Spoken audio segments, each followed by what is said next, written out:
The playground erupted in chaos at exactly 3:47 p.m. on a Tuesday that would forever divide Marcus Chin's life into before and after. His 6-year-old daughter Lily's voice cut through the autumn air like a blade through silk, high, desperate, and achingly pure. "Daddy, she's crying!" Marcus looked up from his laptop, where he'd been frantically finishing a client presentation, his eyes scanning the familiar Cedar Grove Elementary playground until they landed on the scene unfolding near the monkey bars. A woman knelt in the wood chips, her designer coat soaked through with tears and rain from the storm clouds gathering overhead. Her perfectly styled auburn hair had come undone, strands clinging to her face as she clutched a crumpled piece of paper against her chest like a lifeline.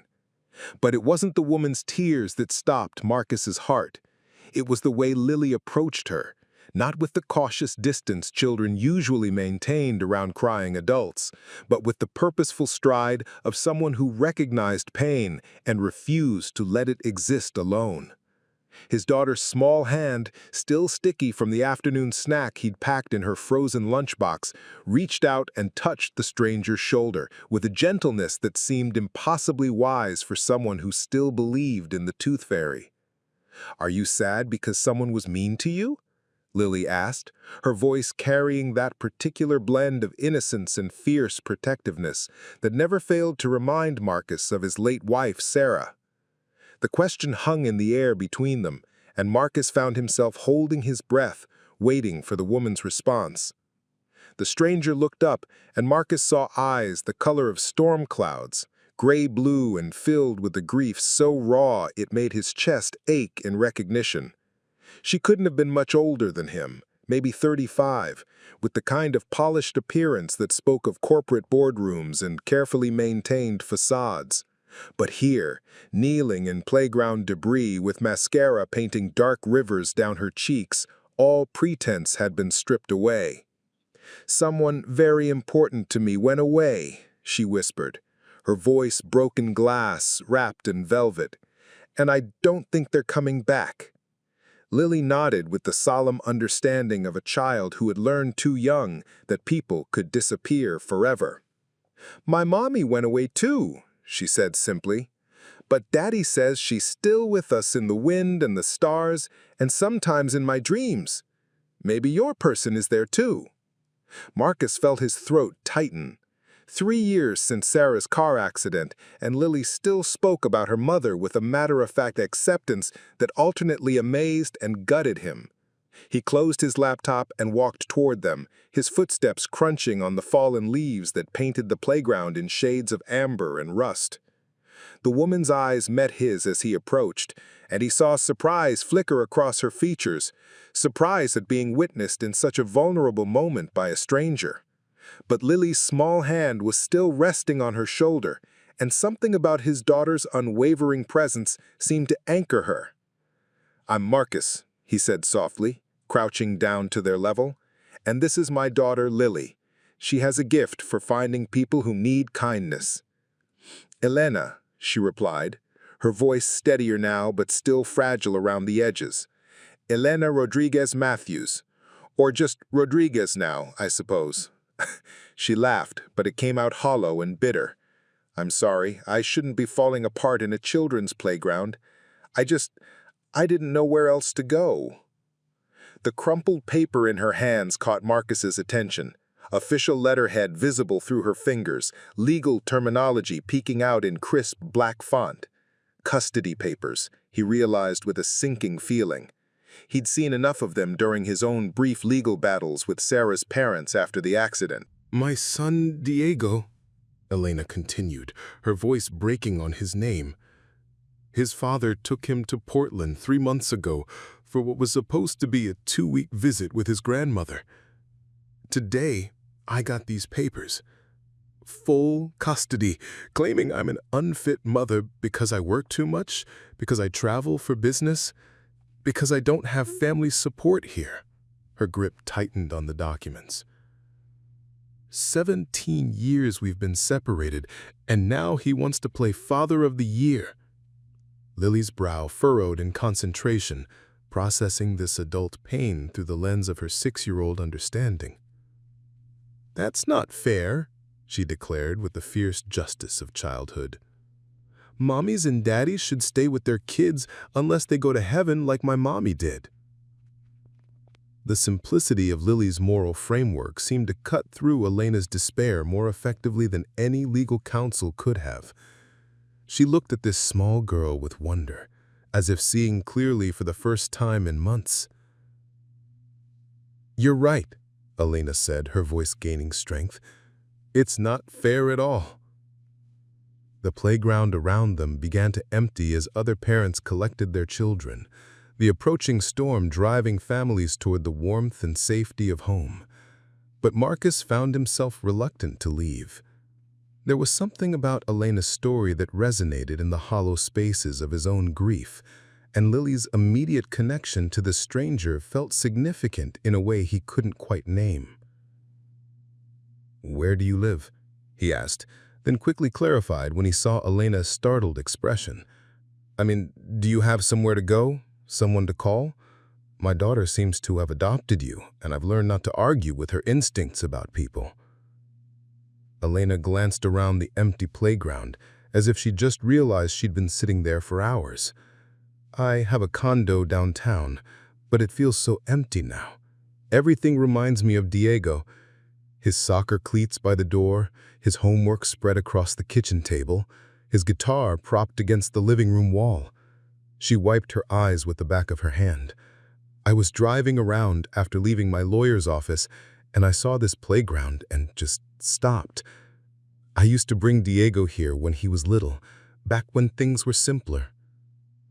The first drops of rain began to fall, fat and cold against their faces. Marcus made a decision that surprised him with its swiftness. "Come have dinner with us. Nothing fancy, just spaghetti and garlic bread that I'll probably burn. But Lily's right about one thing. Nobody should be alone when they're sad." Elena looked at him as if he'd spoken a foreign language. "You don't even know me." "I know you're a mother fighting for her son. I know you're sitting in a children's playground in the rain because everything else feels too hard right now. And I know my daughter saw something in you that made her want to help." He stood and extended his hand. "Sometimes that's enough to start with." Lily jumped up with the boundless energy that only children possessed, apparently considering the matter settled. "We have ice cream too, cookie dough flavor. It helps when you're sad." For the first time since Marcus had spotted her crying, Elena smiled. A real smile that transformed her face and hinted at the strength that lay beneath her current despair. She took his offered hand and let him help her to her feet, the custody papers still clutched in her other fist, but no longer seeming to carry quite the same weight. "I should warn you," Elena said as they walked toward the parking lot, Lily skipping between them like a bridge connecting two shores. "I'm not very good company right now. I haven't been sleeping, I can barely eat, and I have a tendency to cry at inappropriate moments." "Perfect," Marcus said with a wry smile. "Lily and I are experts at inappropriate crying, aren't we, kiddo?" "Mommy cried during Frozen and during Moana and that movie about the dog that got lost." "In my defense, the dog movie was devastating." Elena's laugh was small but genuine, and Marcus felt something loosen in his chest, a knot of loneliness he'd been carrying so long he'd forgotten it was there. As they reached their cars, noticed Elena's BMW was parked at an odd angle, as if she'd pulled in quickly and carelessly, her mind elsewhere. "Follow us," he said, writing his address on the back of a receipt from his glove compartment. "It's about 10 minutes from here. Lily, can you wave at Elena so she doesn't lose us?" His daughter took her job seriously, plastering her face to the rear window of his Honda Civic and waving enthusiastically throughout the short drive to their duplex on Maple Street. In his rearview mirror, Marcus could see Elena following at a careful distance, her headlights steady behind them as they navigated the tree-lined streets of their neighborhood. Their home was nothing fancy, a rental duplex with a small front yard that Lily had claimed for her garden of wildflowers, and a back deck where Marcus grilled on weekends and tried to pretend he knew what he was doing. But as they pulled into the driveway, Marcus saw it through Elena's eyes and felt a sudden pride in the life he and Lily had built together. Wind chimes that Sarah had hung years ago still sang in the breeze, and Lily's chalk drawings decorated the front walkway in a rainbow of hopes and dreams. "I like your house," Elena said, as they approached the front door. "It feels happy." "Lily decorated it," Marcus replied, fishing for his keys. She believed strongly in the power of color therapy. Inside, their home revealed itself to be exactly what Marcus had promised. Nothing fancy, but warm and lived in, with family photos covering the mantelpiece and Lily's artwork taped to the refrigerator. Elena's eyes lingered on a wedding photo of Marcus and Sarah, young and laughing in a field of sunflowers. "She was beautiful," Elena said softly. "She was everything," Marcus replied, his voice carrying 3 years of love and loss. "Car accident when Lily was 3. Drunk driver ran a red light." He said it simply, without the elaborate explanations he used to feel compelled to give. Time had taught him that some truths needed no embellishment. Elena nodded, understanding passing between them without need for words. They were both citizens of the country of loss now, fluent in its customs and familiar with its landscape. As Marcus began preparing dinner, Lily appointed herself Elena's personal tour guide, showing off her bedroom with its carefully arranged stuffed animals and the fort she'd built in the living room from couch cushions and blankets. Elena followed gamely, asking questions about each treasure with the kind of genuine interest that children could detect from miles away. "This is my memory box," Lily explained, pulling a decorated shoebox from under her bed. "Daddy helped me make it after Mommy went to heaven. We put special things in here that remind us of her." Elena knelt beside the box as Lily opened it with ceremonial care. Inside were small treasures, a pressed flower from Sarah's funeral bouquet, a photo of the 3 of them at the beach, and a piece of sea glass they'd found on their last family vacation, and a small vial of Sarah's perfume that still held the faintest trace of her scent. "Daddy says memories are like seeds. If you plant them in your heart and take care of them, they grow into something beautiful instead of just making you sad." Elena's eyes filled with fresh tears, but these seemed different somehow. Cleaner, less desperate than the ones she'd shed on the playground. "That's very wise, Lily. Maybe I should make a memory box for Diego." "You should," Lily agreed enthusiastically. "And when he comes back, you can show him all the things you saved for him, like proof that you never stopped loving him, even when he was far away."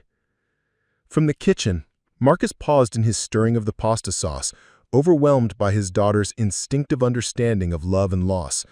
At 6 years old, she was already wiser about grief than most adults, having learned early that love didn't end with separation, it simply changed form. As the evening progressed, something magical happened. Elena began to relax, her shoulders losing their rigid set as Lily's chatter filled the spaces where sorrow had been living. She helped set the table, laughing when Lily insisted on using the fancy napkins they usually save for holidays, and shared stories about Diego, his love of soccer, his talent for music, his habit of leaving his backpack in impossible places. "He's 13 now," she said, twirling spaghetti around her fork with the absent skill of someone who had eaten many meals while distracted. "That terrible age where he's too old for me to solve his problems but too young to solve them himself. Before his father took him, we were fighting constantly about homework, about screen time, about the fact that I had to travel to Chicago twice a month for work." Her voice caught. "I keep wondering if he's happier without all that conflict, if maybe his father was right about me being too focused on my career." "Mommies have to work sometimes," Lily said, matter-of-factly, completely unaware of the weight of the conversation she was navigating. "My mommy was a teacher, and she had to help other kids learn things, but she always came home to us."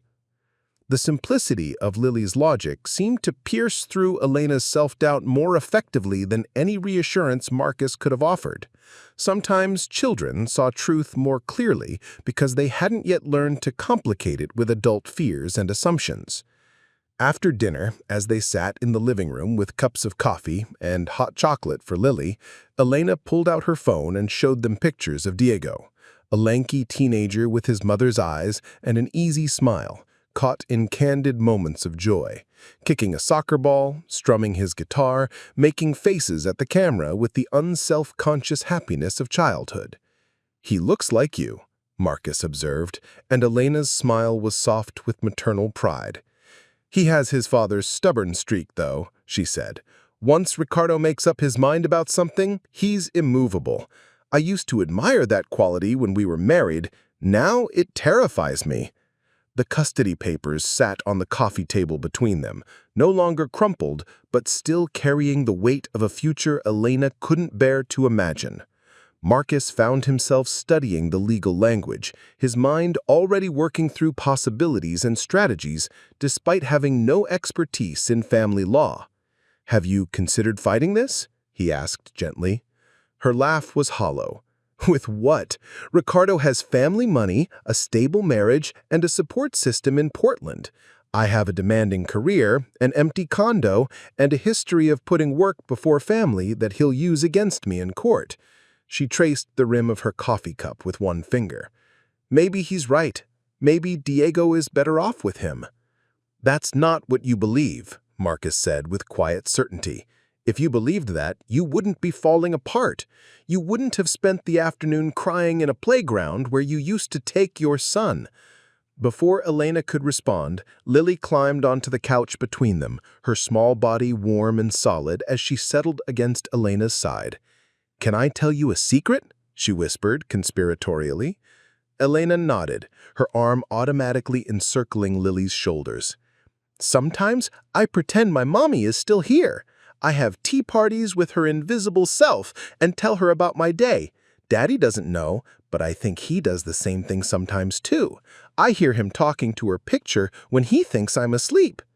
Marcus felt heat rise in his cheeks, caught in his daughter's innocent observation, but Elena squeezed Lily closer. "That's not silly at all," Elena assured her. "I talk to Diego all the time, even though he can't hear me. I tell him about my day and ask him questions and pretend he's rolling his eyes at me like he always did." "Maybe they can hear us," Lily said, with the absolute faith of childhood. "Maybe our connection transcends physical separation." The words hung in the air like a benediction, and Marcus saw Elena's expression shift, something hardening in her features, a determination taking root where despair had been growing. "You're right," Elena said, her voice stronger than it had been all evening. "Love should be louder than distance, and I'm not giving up without a fight." As the evening wound down and Elena prepared to leave, Lily insisted on packing a care package. Cookies she'd helped Marcus bake the weekend before, a drawing she'd created of 3 stick figures holding hands under a rainbow, and a small stuffed elephant from her collection. "For when you miss Diego," she explained, pressing the elephant into Elena's hands. "His name is Courage, and he's really good at making sad people feel better." Elena hugged the stuffed animal to her chest, tears streaming freely again. But these tears were different, cleaner somehow, mixed with hope instead of just sorrow. "Thank you," she whispered, encompassing both Marcus and Lily in her gratitude. "Both of you. I came to that playground feeling like I'd lost everything, and somehow you've helped me remember what I'm fighting for." As they stood on the front porch saying goodbye, Marcus felt the strange sensation of watching a story begin rather than end. Lily waved from the window as Elena's car pulled away, and he knew with absolute certainty that this wouldn't be the last time they saw each other. "Daddy," Lily said as he tucked her into bed an hour later, "Elena is going to get her boy back, isn't she?"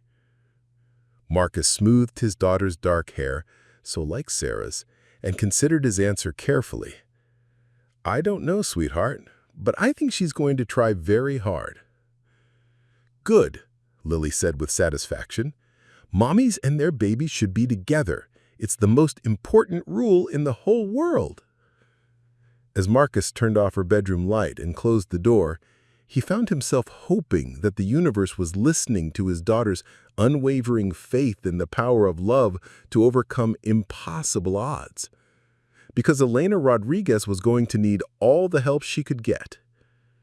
The house settled into its familiar nighttime quiet, but Marcus found sleep elusive. He stood at his bedroom window, looking out at the street where Elena's taillights had disappeared hours before, and wondered what tomorrow would bring for all of them. Something told him their lives had just become infinitely more complicated and infinitely more hopeful than they'd been that morning. The next 3 weeks passed in a blur of phone calls, legal consultations, and sleepless nights that left Elena feeling like she was drowning in quicksand. Every morning she woke to the crushing weight of Diego's absence, his empty bedroom across the hall serving as a constant reminder of everything she'd lost. The silence of her condo had become oppressive. No guitar music drifting from his room, no sounds of a 13-year-old boy growing into himself with all the chaos that entailed. Marcus found himself thinking about Elena more than he cared to admit. 3 weeks since that rain-soaked evening in his living room, and Lily asked about her daily. "Can we invite Elena for dinner again?" became as regular as requests for bedtime stories. And Marcus found himself making excuses to drive past Cedar Grove Elementary's playground, hoping for another glimpse of the woman who had stumbled into our lives with such devastating timing. Elena's days had taken on a grim routine. Up at 5 a.m. to call Diego before school, when Ricardo allowed it, which was becoming increasingly rare. Coffee that tasted like ashes. Hours spent on the phone with lawyers who spoke in measured tones about custody battles and jurisdictional complications. Her corner office at the marketing firm where she'd worked her way up to creative director felt like a prison now. The awards on her walls mocking reminders of priorities that suddenly seemed insignificant compared to the empty space where her son should be. "You look terrible," her assistant Jennifer said with characteristic bluntness one Thursday morning. "When's the last time you ate something that wasn't from a vending machine?" Elena looked up from her computer screen, where she'd been staring at the same campaign proposal for 30 minutes without reading a word. "Food is overrated," she mumbled, returning her attention to the meaningless corporate copy about consumer engagement metrics. "Elena." Jennifer's voice carried the particular firmness she reserved for Elena's worst workaholic spirals. "You have that look again, the one you got after the divorce when you worked 18-hour days because going home meant facing the fact that your life had imploded." The comparison hit closer to home than Elena wanted to acknowledge. She had indeed thrown herself into work after her marriage ended, using professional success as a shield against personal failure. But this was different. This was about Diego, about the growing chasm between them that she didn't know how to bridge from 2 states away. Her phone buzzed with a text from Ricardo. "Diego has soccer practice. Can't talk today." The same message he'd sent 3 times this week, each excuse more transparent than the last. Elena stared at the screen until the words blurred, then set the phone face down on her desk with hands that shook slightly. "I need some air," she announced, grabbing her jacket and fleeing the office before Jennifer could respond.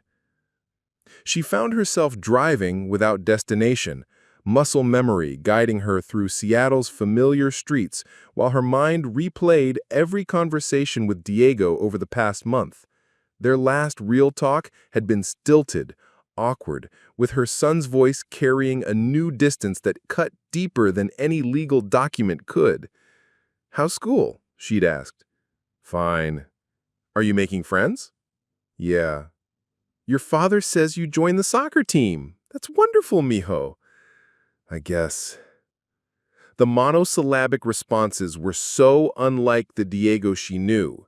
her curious, talkative boy who used to narrate his entire day over dinner, complete with dramatic reenactments of playground politics and detailed analysis of his teacher's various quirks.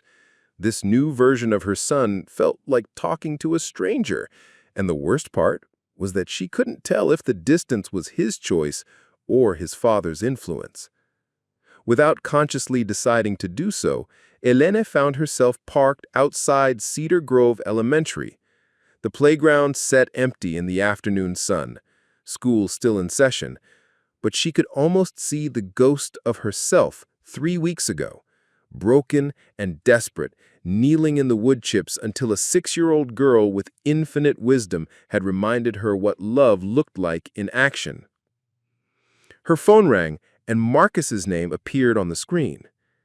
Elena stared at it for 3 rings before answering, suddenly self-conscious about her unannounced return to the scene of her breakdown.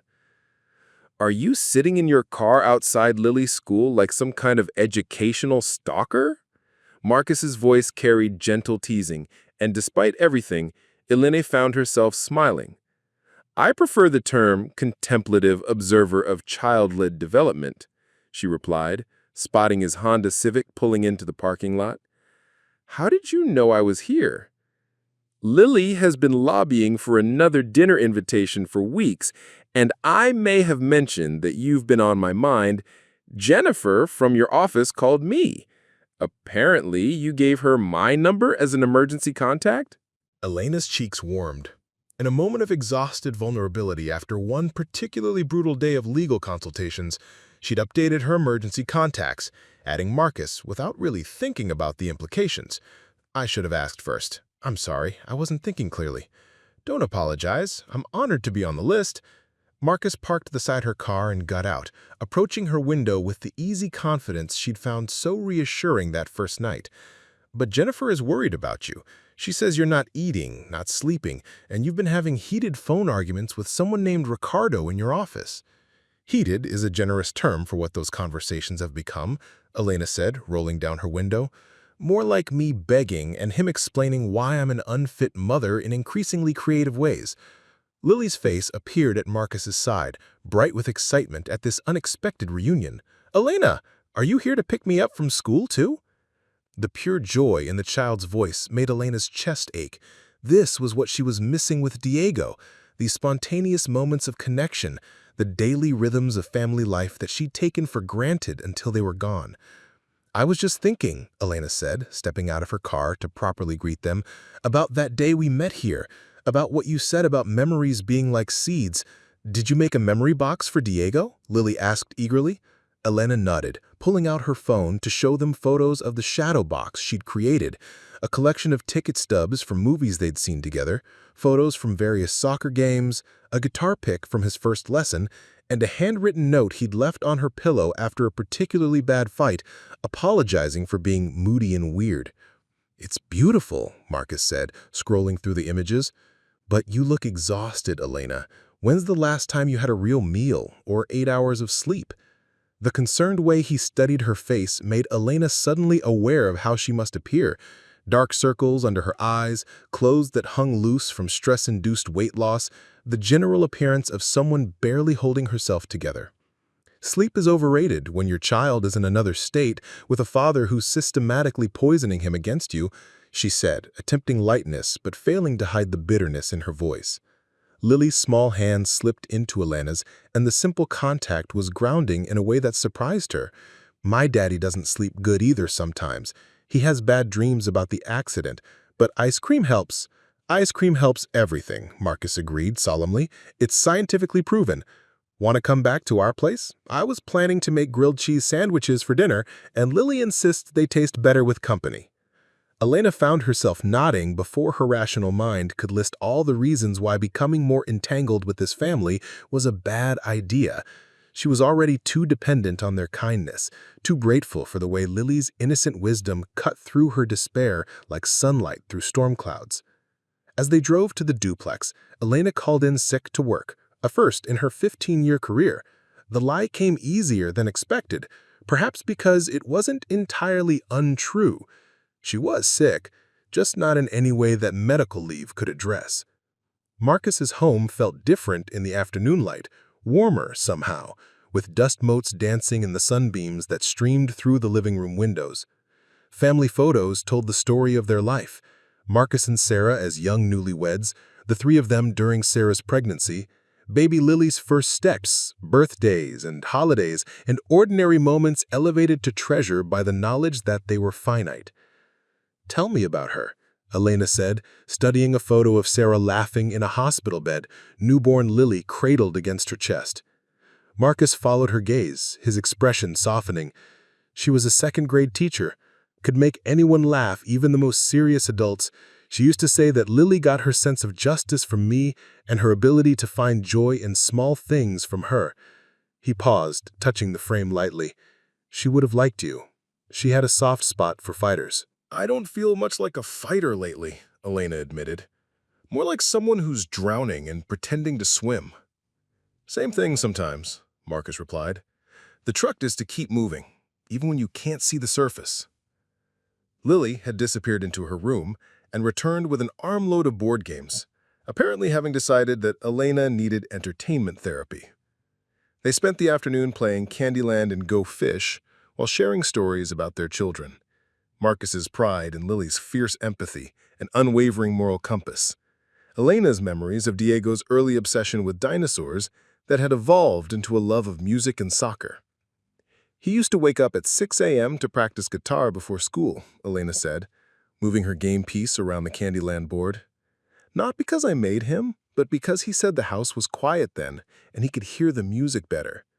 I was always rushing him through breakfast, worried about being late for work, and I didn't appreciate those morning concerts until they were gone."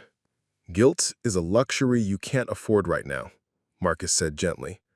"Trust me, I've tried carrying it, and it doesn't change anything except make you less effective at fighting for what matters."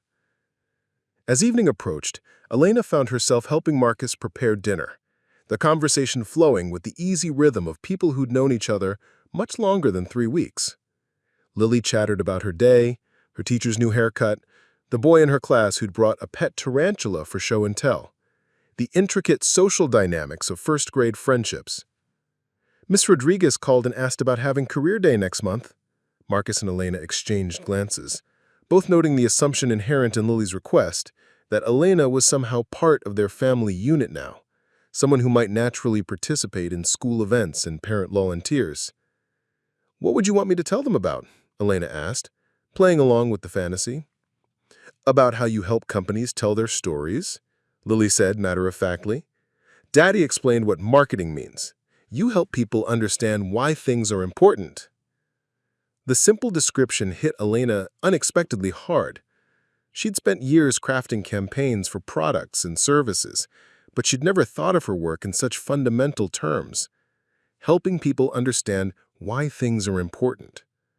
Right now, the most important story she needed to tell was why a 13-year-old boy belonged with his mother, and she was failing spectacularly at that narrative. After dinner, as they settled into the living room with cups of coffee, Elena's phone rang. Ricardo's name on the screen made her stomach clench, but she answered anyway, stepping onto the back deck for privacy. "We need to talk," Ricardo said without preamble, his voice carrying the particular tone that meant he'd made a unilateral decision about their son's life. "What now?" Elena asked, closing her eyes and bracing for impact. "Diego's been having some adjustment issues, acting out at school, fighting with his stepmother. His counselor thinks it might be best if he had some space from the situation for a while." Elena's blood ran cold. What kind of space? No phone calls for the next 2 weeks. Let him settle in without the confusion of divided loyalties. "You can't do that!" Elena's voice rose despite her efforts to stay calm. "He's my son too, Ricardo.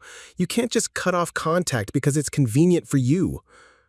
I can do whatever I think is best for Diego's emotional well-being. The custody agreement gives me that discretion until our hearing." The line went dead, leaving Elena staring at her phone in the gathering dusk. 2 weeks. 2 weeks without hearing Diego's voice, without being able to tell him she loved him, without any assurance that he was okay. The injustice of it threatened to bring her to her knees right there on Marcus's deck. She stood frozen for several minutes, phone clutched in her shaking hands, until Marcus's gentle voice broke through her paralysis. "Elena? What happened?" She turned to find him standing in the doorway, concern etched across his features. Behind him, she could see Lily in the living room, absorbed in coloring but occasionally glancing their way with the hypervigilance of an adult conscious accustomed to adult crises. "He's cutting off contact for 2 weeks," Elena said hollowly. "Says Diego needs space to adjust without divided loyalties." The words tasted bitter, like ashes in her mouth. Marcus stepped onto the deck, closing the door behind him to shield Lily from the adult conversation. "Can he legally do that?" "My lawyer says the temporary custody order gives him broad discretion until we have our hearing, which isn't for another 6 weeks. Elena sank into one of the patio chairs, suddenly exhausted beyond measure. 6 weeks, plus 2 weeks of radio silence. By the time I see Diego again, I'll be a stranger to him." "That's not true," Marcus said firmly, taking the chair beside her. "You're his mother. That bond doesn't disappear because of a temporary separation." "Doesn't it?"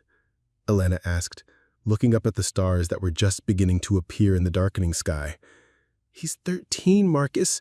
His father's filling his head with poison about me, and I can't even defend myself. How long before Diego starts believing it?" Through the sliding door, they could see Lily carefully arranging her colored pencils in rainbow order, her small face serious with concentration. The sight made Elena's chest ache with longing for similar moments with Diego, the quiet companionship of shared activities, the comfortable silence of family life. Lily was 4 when Sarah died. For months afterward, she kept asking when Mommy was coming home, not if, when. She had this absolute certainty that death was temporary, that love was stronger than any separation. He paused, his gaze following Elena's to the emerging stars. "Sometimes I think children understand something about permanence that adults forget. Love doesn't have an expiration date just because circumstances change." Elena felt tears threatening again, but these were different from the desperate sobs that had marked her early grief. These tears carried a weight of recognition, of someone else who understood the particular agony of watching a child navigate loss beyond their years. "How you do it? How do you wake up every day and be everything Lily needs when you're grieving too?" Marcus was quiet for a long moment, considering her question. "Some days I don't do it well," he admitted. "Some days I put on a movie and order pizza because the thought of cooking dinner feels impossible. But Lily has this way of pulling me back to the present moment. She needs me to show up, so I show up, even when I don't know how." "Diego used to do that for me," Elena said softly. "After the divorce, when I wanted to hide under the covers and pretend the world didn't exist, he'd come knock on my bedroom door with some crisis that needed immediate attention. A science project due the next day, or drama with his friends, or questions about why adults made everything so complicated. I used to get frustrated with his timing, but now I realize he was saving me from drowning in my own head." He still is, Marcus pointed out. Fighting for him is what's keeping you going now. Elena nodded, feeling something shift inside her chest. A small but significant movement from despair toward determination. "You're right, but I don't know how to fight this battle when I can't even talk to him. How do I prove I'm a good mother from 2 states away?" "Maybe," Marcus said carefully, "the question isn't how to prove you're a good mother. Maybe it's how to become the mother Diego needs you to be right now."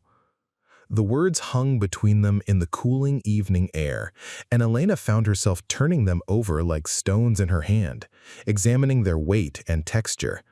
She'd been so focused on defending her past choices, on justifying her work schedule and travel demands, that she hadn't considered what Diego might need moving forward.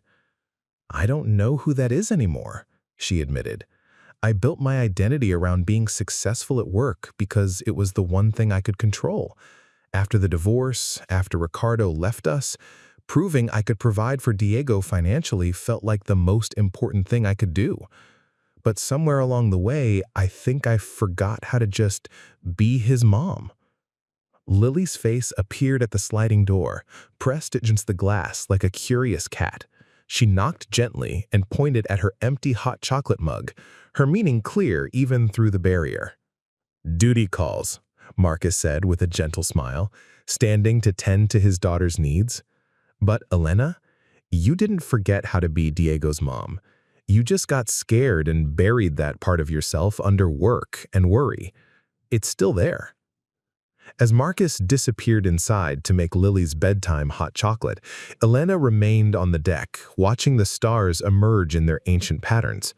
Somewhere in Portland, Diego was looking at the same sky, maybe thinking about her, maybe not. The distance between them felt both infinite and insignificant. Space was just space. But the silence Ricardo had imposed was something else entirely. Her phone buzzed with a text from her lawyer. "Judge-approved expedited hearing, 4 weeks from today instead of 6. We need to discuss strategy." 4 weeks, 28 days to build a case that would bring her son home. The timeline should have felt hopeful, but instead it filled Elena with a familiar panic. 4 weeks to prove she deserved to be the primary parent, to demonstrate that her love was stronger than Ricardo's accusations and more reliable than his financial advantages. Marcus returned with Lily in tow, the little girl now dressed in pajamas decorated with dancing unicorns. "Can Elena read me a story?"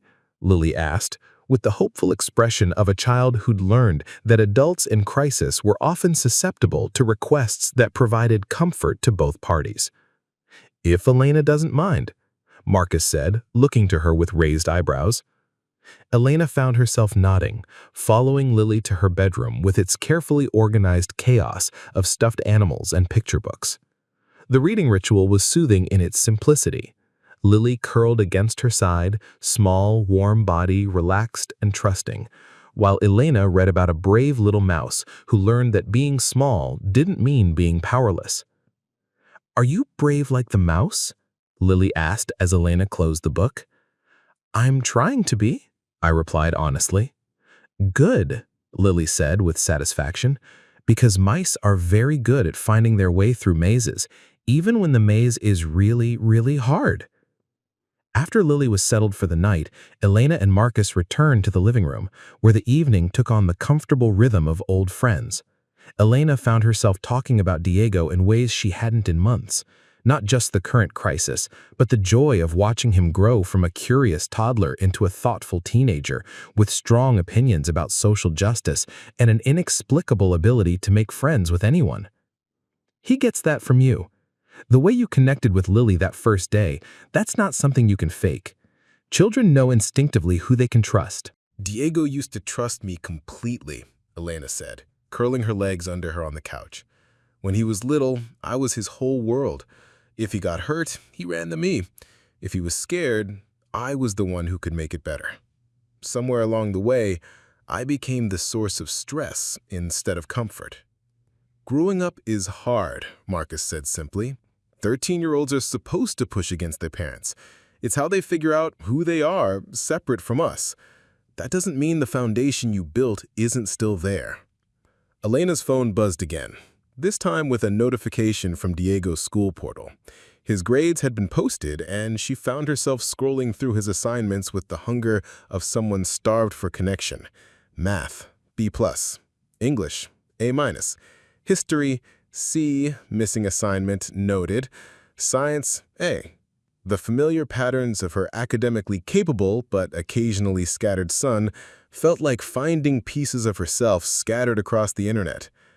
"He's doing okay in school," she said, showing Marcus the screen. "Well, mostly okay. He always struggled with organization in history class." "That's good news, right? He's adjusting academically." "Or it means Ricardo was right and Diego is thriving without the stress I was adding to his life," Elena replied, then immediately regretted the self-pity in her voice. Marcus was quiet for a moment, then leaned forward with the particular intensity she'd learned meant he was about to say something important. Can I tell you something Sarah used to say when I was spiraling about whether I was being a good enough father? Elena nodded. She said that love isn't measured by the absence of conflict. It's measured by how you show up during the conflict. Kids need to know they can be angry with you, disappoint you, push against you, and you'll still be there loving them fiercely. That's what security looks like. Not perfect harmony, but reliable love. The words hit Elena like a physical blow, not because they were harsh, but because they were exactly what she needed to hear. She'd been so focused on avoiding conflict with Diego, on being the fun parent who never said no, that she'd forgotten the deep security that came from boundaries enforced with love. "I think I've been trying to be his friend instead of his mother," she said slowly, "especially after the divorce. I wanted to be the parent he preferred, the one he chose to live with because I was easier to be around. And now?" Elena considered the question, feeling pieces of understanding click into place like puzzle pieces finding their proper positions. "Now I think I need to be the mother he deserves, even if that's harder for both of us." They talked until nearly midnight, their conversation meandering through parenthood and loss, career pressures, and family dynamics, the particular challenges of raising children in a world that seemed increasingly complex and demanding. Marcus shared stories about the early days after Sarah's death, when he'd felt utterly unprepared for single parenthood and had made mistakes that still kept him awake at night. Elena found herself confessing fears she'd never voiced before, that Diego was better off without her complications, that her drive for professional success had somehow damaged her capacity for maternal nurturing. "You know what I think?" Marcus said as Elena prepared to leave. "I think you're asking the wrong questions. Instead of asking whether you're good enough, ask what Diego needs. Instead of wondering if you deserve him, focus on becoming the person he needs you to be." As Elena drove home through the quiet streets, Marcus's words echoed in her mind with the clarity of truth finally spoken aloud. She'd been fighting the wrong battle, defending positions instead of building bridges. The custody hearing wasn't about proving she'd been a perfect mother. It was about demonstrating her capacity to be the mother Diego needed moving forward. Her condo felt different when she walked in, less like a mausoleum of failed family life and more like a space waiting to be transformed. Diego's room across the hall no longer seemed like a shrine to absence, but like a place holding space for his return. The guitar propped against the wall wasn't a monument to loss, but an instrument waiting to be played. Elena made herself a cup of tea and sat at her kitchen table with a yellow legal pad, writing down everything she remembered about who Diego was becoming at 13. His passion for social justice, his love of music, his tendency to dive deep into subjects that captured his interest, his need for physical activity to burn off the restless energy of adolescence. Not the little boy who had once needed her to pack his lunch and tie his shoes, but the young man who was learning to navigate complex friendships and academic challenges and the bewildering experience of growing up in a complicated world. For the first time in weeks, Elena felt something that might have been hope. Not the desperate hope of someone drowning, but the steady hope of someone who had finally found solid ground and was ready to start building. She pulled out her laptop and began typing an email to her lawyer, outlining a new strategy. Not a defense of her past choices, but a vision for Diego's future that put his needs at the center instead of her fears. It was after 2 a.m. when she finally fell asleep at the kitchen table, her head pillowed on her arms, legal documents spread around her like battle plans for a war she was finally ready to fight. The next morning brought a call from Jennifer, her assistant, with news that would change everything. "Elena," Jennifer's voice was tight with excitement and concern. "You need to get to the office, now. That pro bono case you worked on last year, the Family Shelter campaign, it just won a National Humanitarian Award. There's a reporter here from the Seattle Times who wants to interview you about using marketing skills for social good." Elena sat up straighter in her chair, her mind immediately jumping to possibilities. What kind of interview? the kind that showcases successful professional women who balance career achievement with community impact, the kind that demonstrates exactly the qualities you've been trying to prove you possess.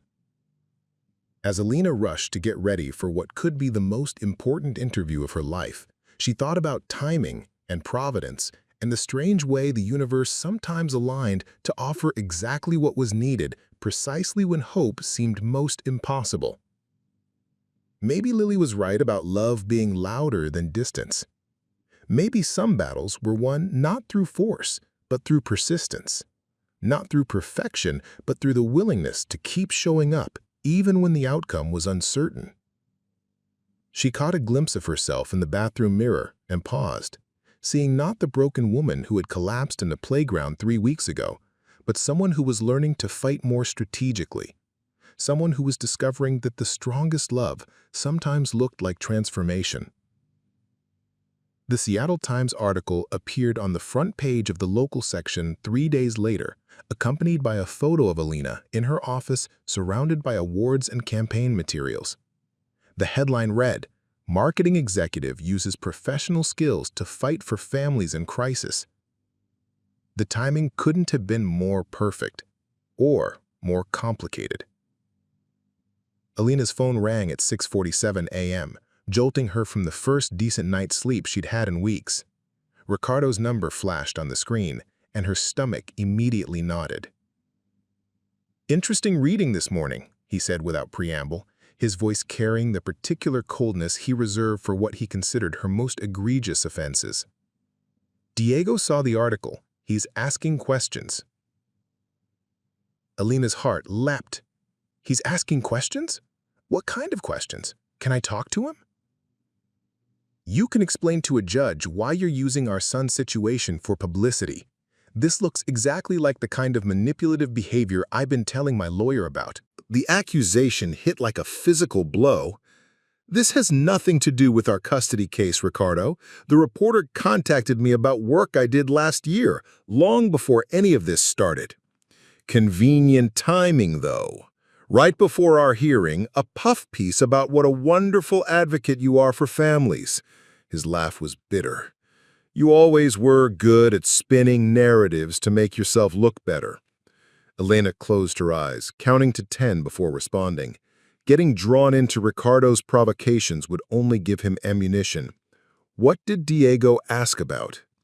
He wanted to know why he didn't know about your volunteer work.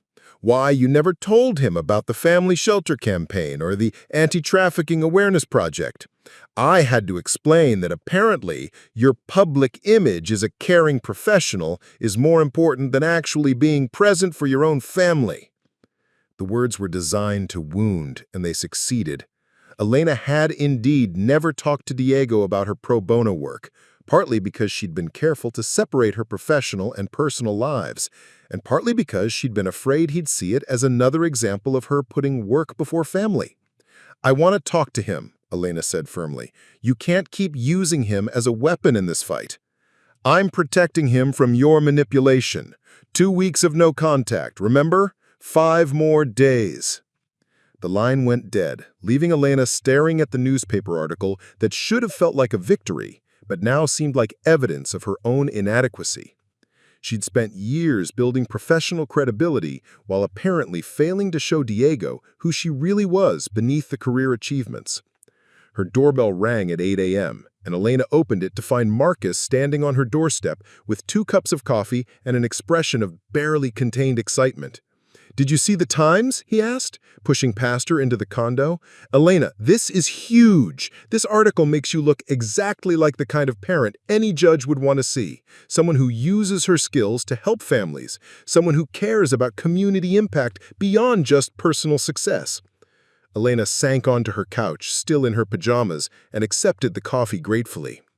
"Ricardo called. Diego saw the article. He's asking questions about work I didn't know I was doing." Marcus sat beside her, his excitement dimming as he processed her tone. "That's good, right? He's curious about you." "It's good for the custody case," Elena said bitterly.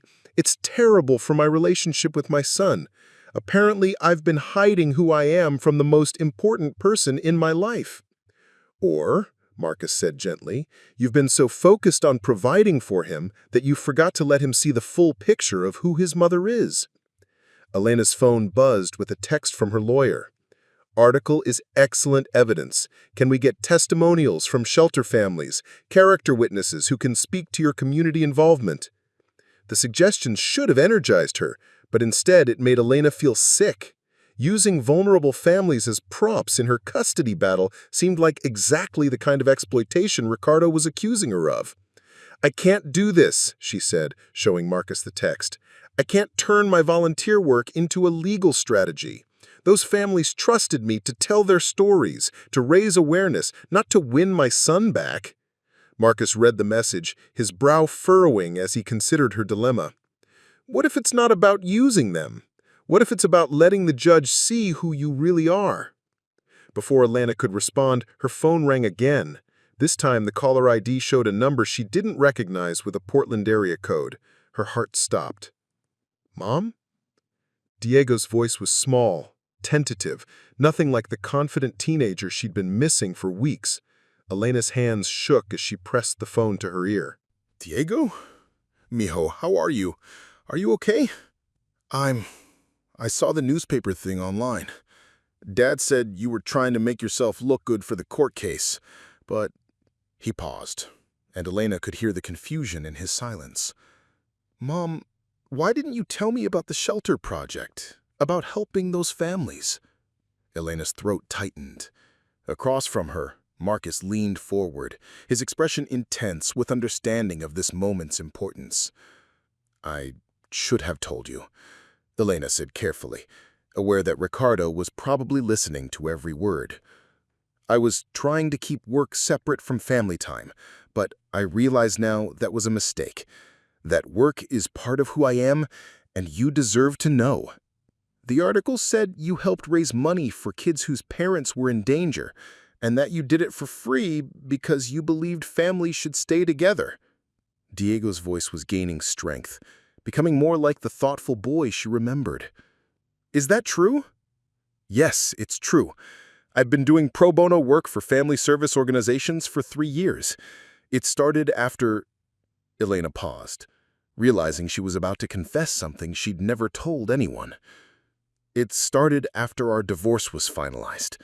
I was feeling guilty about our family breaking apart, and I wanted to help keep other families together. Diego, that's enough. Ricardo's voice came through the background, sharp with authority.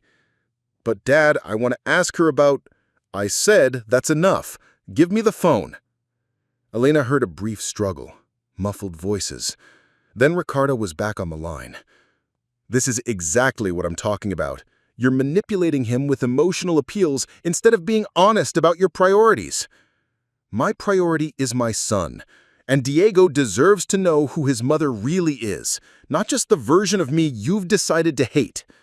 We'll see what the judge thinks about your version of motherhood. And the line went dead. Elena sat staring at her phone, tears streaming down her face. But these weren't the desperate tears of earlier weeks. These were tears of recognition. She'd heard something in Diego's voice that had been missing from their recent conversations. Curiosity. Interest. The beginning of understanding that his mother was more complex than either of them had realized. That was him, Marcus said unnecessarily. How did he sound? Like he's thinking for himself. Like maybe Ricardo's narrative isn't the whole story. Her phone buzzed with texts coming in rapid succession, all from numbers she didn't recognize. Saw your article. Thank you for helping our family when the shelter was about to close. Ms. Rodriguez, you probably don't remember me, but you helped with my custody case 3 years ago. Your campaign saved my relationship with my daughters. Elena, this is Maria from the Trafficking Survivors Group. We want to help with your court case. How can we support you? The messages kept coming. A flood of gratitude from families she'd helped, organizations she'd supported, peoples whose stories she'd told with the same passion she now needed to bring to telling her own story. Marcus read over her shoulder, his eyes widening with each message. Elena, do you realize what this is? These aren't just character witnesses. These are people whose lives you've impacted. Families you've helped stay together. I don't want to exploit them, Elena said, but her voice lacked conviction. You're not exploiting them. They're volunteering to tell the truth about who you are. Marcus turned to face her fully. Elena, you've been fighting this custody battle like you're defending yourself against accusations. But what if instead of defending, you went on the offense? What if you told the real story of who you are as a mother, as a professional, as a human being who's learned from her mistakes and grown stronger? Elena's mind was racing, pieces of a strategy forming that felt fundamentally different from the defensive legal maneuvering she'd been pursuing. Not a justification of past choices, but a demonstration of current values. Not an argument about why she deserved Diego, but evidence of the mother she was becoming. Her laptop chimed with an email from Jennifer. 3 interview requests from family advocacy organizations. They want to talk about balancing professional success with community service. Also, Channel 7 wants to do a feature on local professionals making a difference. Your call. Elena stared at the screen, seeing opportunity where she'd once seen only complications. Media attention had always made her uncomfortable. She preferred working behind the scenes, crafting campaigns for others rather than being in the spotlight herself. But maybe Diego needed to see her in that spotlight, needed to understand that his mother's work had meaning beyond just paying bills. I'm going to do the interviews, she said suddenly. Marcus raised an eyebrow. All of them? All of them. I'm going to tell my story, the real story, about being a working mother who made mistakes but never stopped fighting for families, about learning that love sometimes means admitting you don't have all the answers. Elena's mind was racing, pieces of a strategy forming that felt fundamentally different from the defensive legal maneuvering she'd been pursuing. Not a justification of past choices, but a demonstration of current values. Not an argument about why she deserved Diego, but evidence of the mother she was becoming. Over the next week, Elena threw herself into media interviews with the same strategic intensity she brought to major campaigns. But instead of promoting products or services, she was promoting an idea that good mothers came in many forms, that professional success and family devotion weren't mutually exclusive, that children needed to see their parents as whole human beings who worked to make the world better. The Channel 7 feature aired on a Wednesday evening, showing Elena at the family shelter she'd helped save from closure, talking to mothers who credited her campaign with keeping their support services available during their darkest hours. The reporter asked about balancing career demands with personal values, and Elena's answer was unscripted and honest. I spent years thinking I had to choose between being successful at work and being present for my son. What I've learned is that children need to see their parents engaged with the world, fighting for things that matter. My son is learning that his mother doesn't just talk about justice, she acts on it. That's the legacy I want to leave him. The interview went viral on social media, shared by parenting groups and professional organizations and advocacy networks. Elena's phone buzzed constantly with messages of support, interview requests, and invitations to speak at conferences. But the message she was waiting for never came. 5 days later, as Elena sat in a coffee shop preparing for her next interview, she spotted a familiar figure at a corner table. A teenage boy with his mother's eyes and his father's stubborn jawline, laptop in front of him, earbuds in his ears. Diego. Elena's heart stopped. She hadn't seen her son in person for 6 weeks, and he looked different. Taller, more angular, the last softness of childhood giving way to the sharp edges of adolescence. He was supposed to be in Portland. Why was he in Seattle? Before she could decide whether to approach him, Diego looked up and their eyes met across the crowded cafe.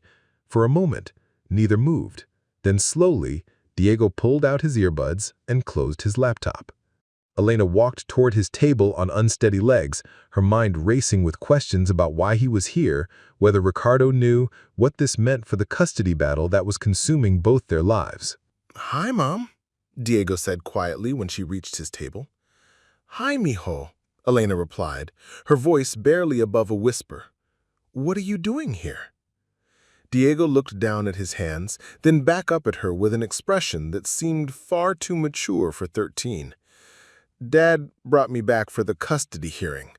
It's next week, right? The judge wants to talk to me. Elena's stomach clenched.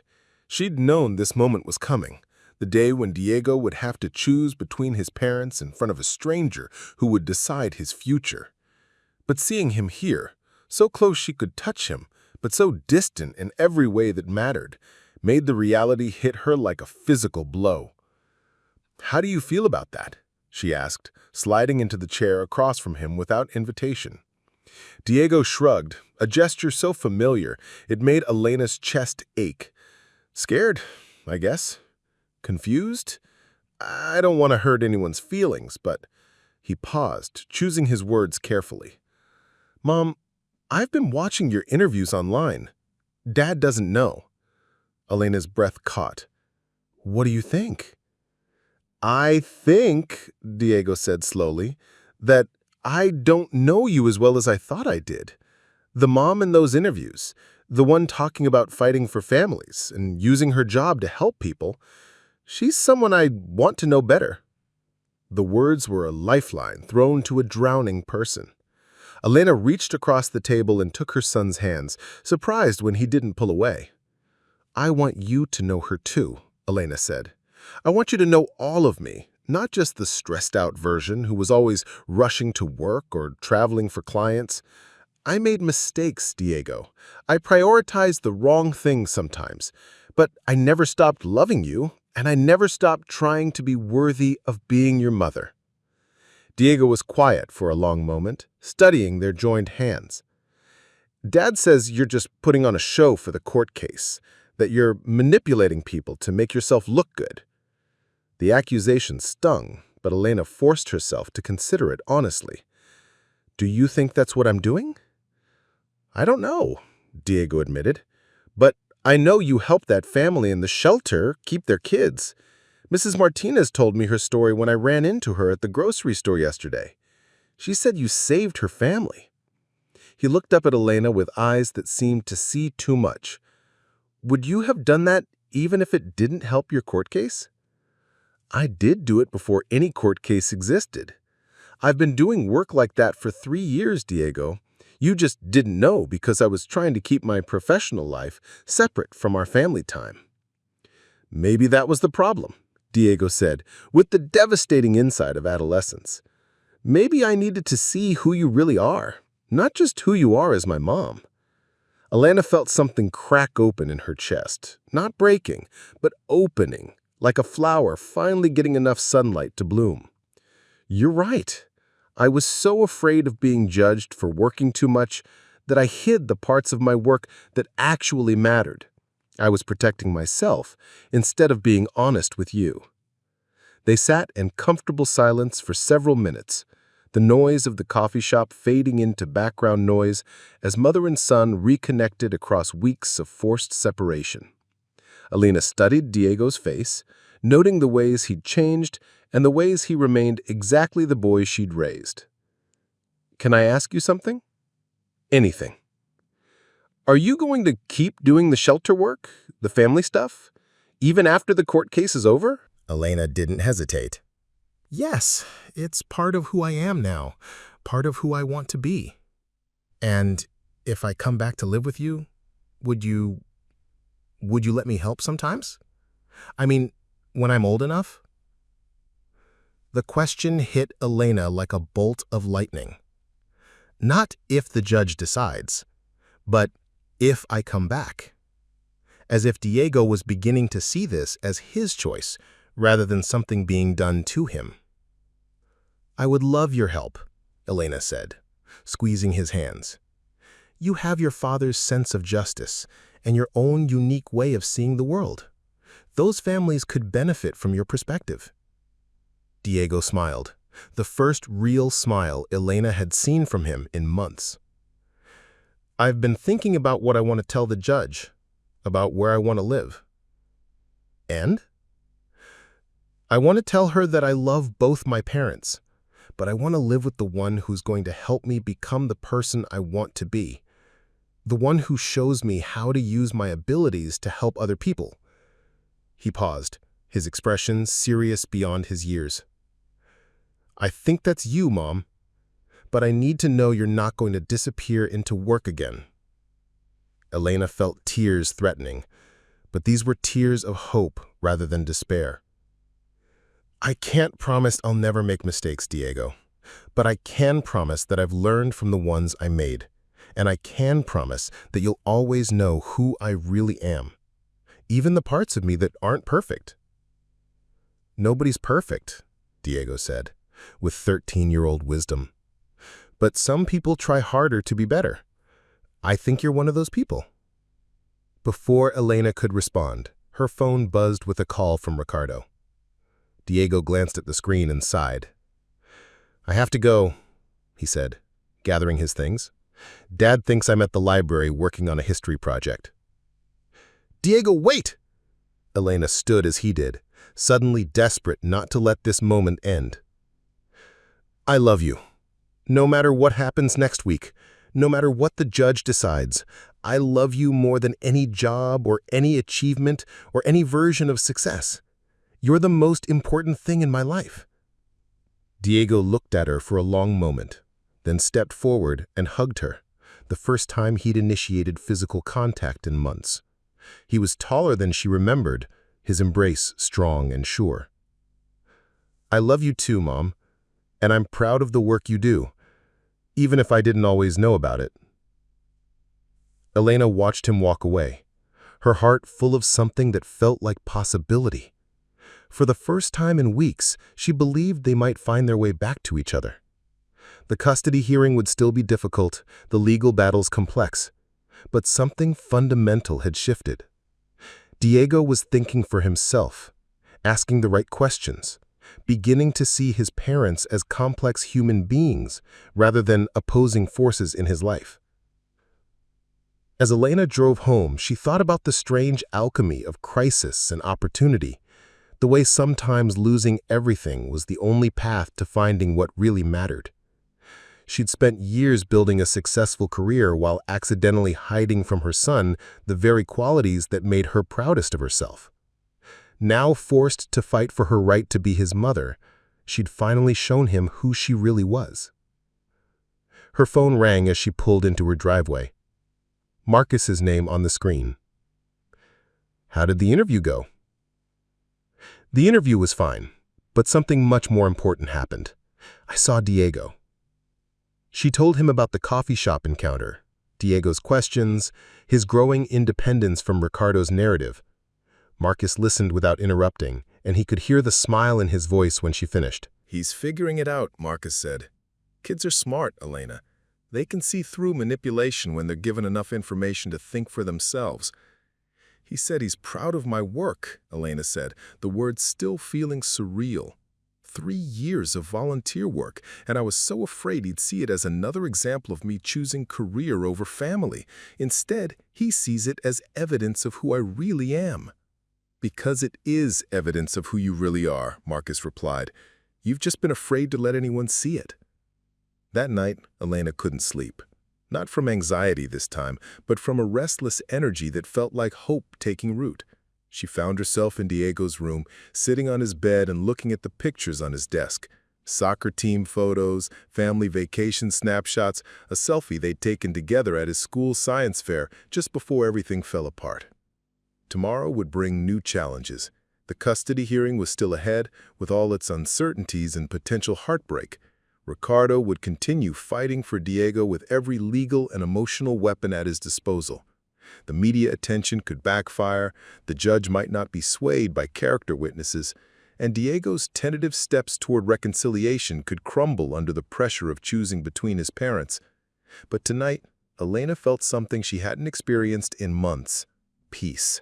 Not the peace of resolution, but the peace of alignment, of finally living in accordance with her deepest values, of showing up as the person she wanted to be, rather than hiding behind the person she thought she should be. She pulled out her phone and scrolled through the messages that had accumulated over the past week.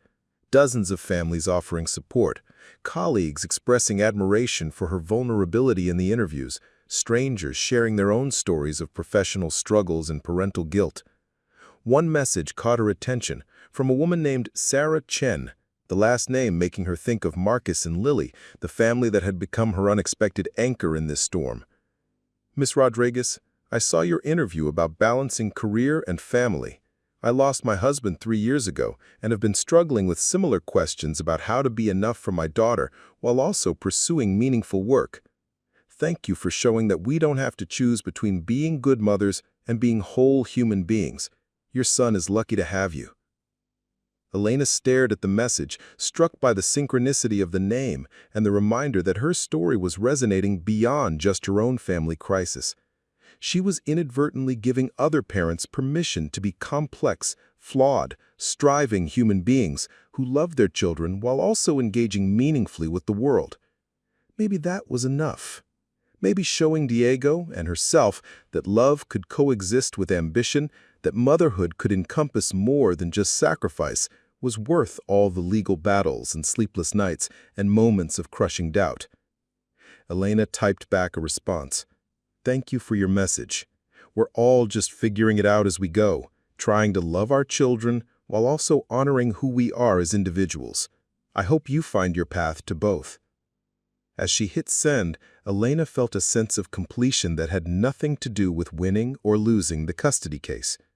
Win or lose, she had found herself again. She had shown Diego who she really was, beyond the mistakes and the defensiveness and the fear. Whatever happened next week in that courthouse, her son would know that his mother was someone who fought for families, including their own. The King County Family Court building loomed gray and imposing against Seattle's overcast morning sky as Elena approached with her lawyer, Margaret Walsh, a formidable woman in her 50s who had built her reputation defending parents in impossible situations. Elena's stomach churned with nerves that had kept her awake for the past 3 nights. But underneath the anxiety was something new, a quiet confidence in the story she was about to tell. "Remember," Margaret said as they climbed the courthouse steps, "this isn't about proving you're perfect. It's about showing Judge Harrison who you are now and who you're committed to becoming. The character witnesses we've lined up will speak to your community involvement, but the most important testimony will come from Diego himself."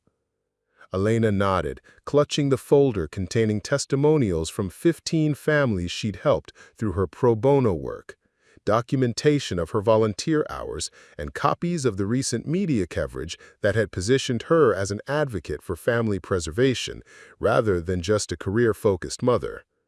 The irony wasn't lost on her that the same professional skills Ricardo had used to paint her as an absent parent were now evidence of her commitment to family values. Inside the courthouse, Elena spotted Ricardo immediately. He stood with his lawyer near the information desk, looking confident in an expensive suit that probably cost more than Elena's monthly rent. Beside him was his new wife, Catherine, a blonde pediatric nurse whose presence was clearly intended to emphasize the stable 2-parent household Diego had been living in. But it was the figure sitting alone on a bench nearby that made Elena's heart clench. Diego looked small, despite his recent growth spurt, dressed in the khakis and button-down shirt Ricardo had undoubtedly chosen for him.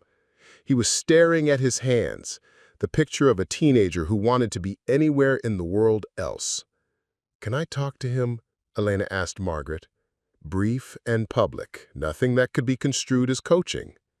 Elena approached her son carefully, as if he were a wild animal that might bolt.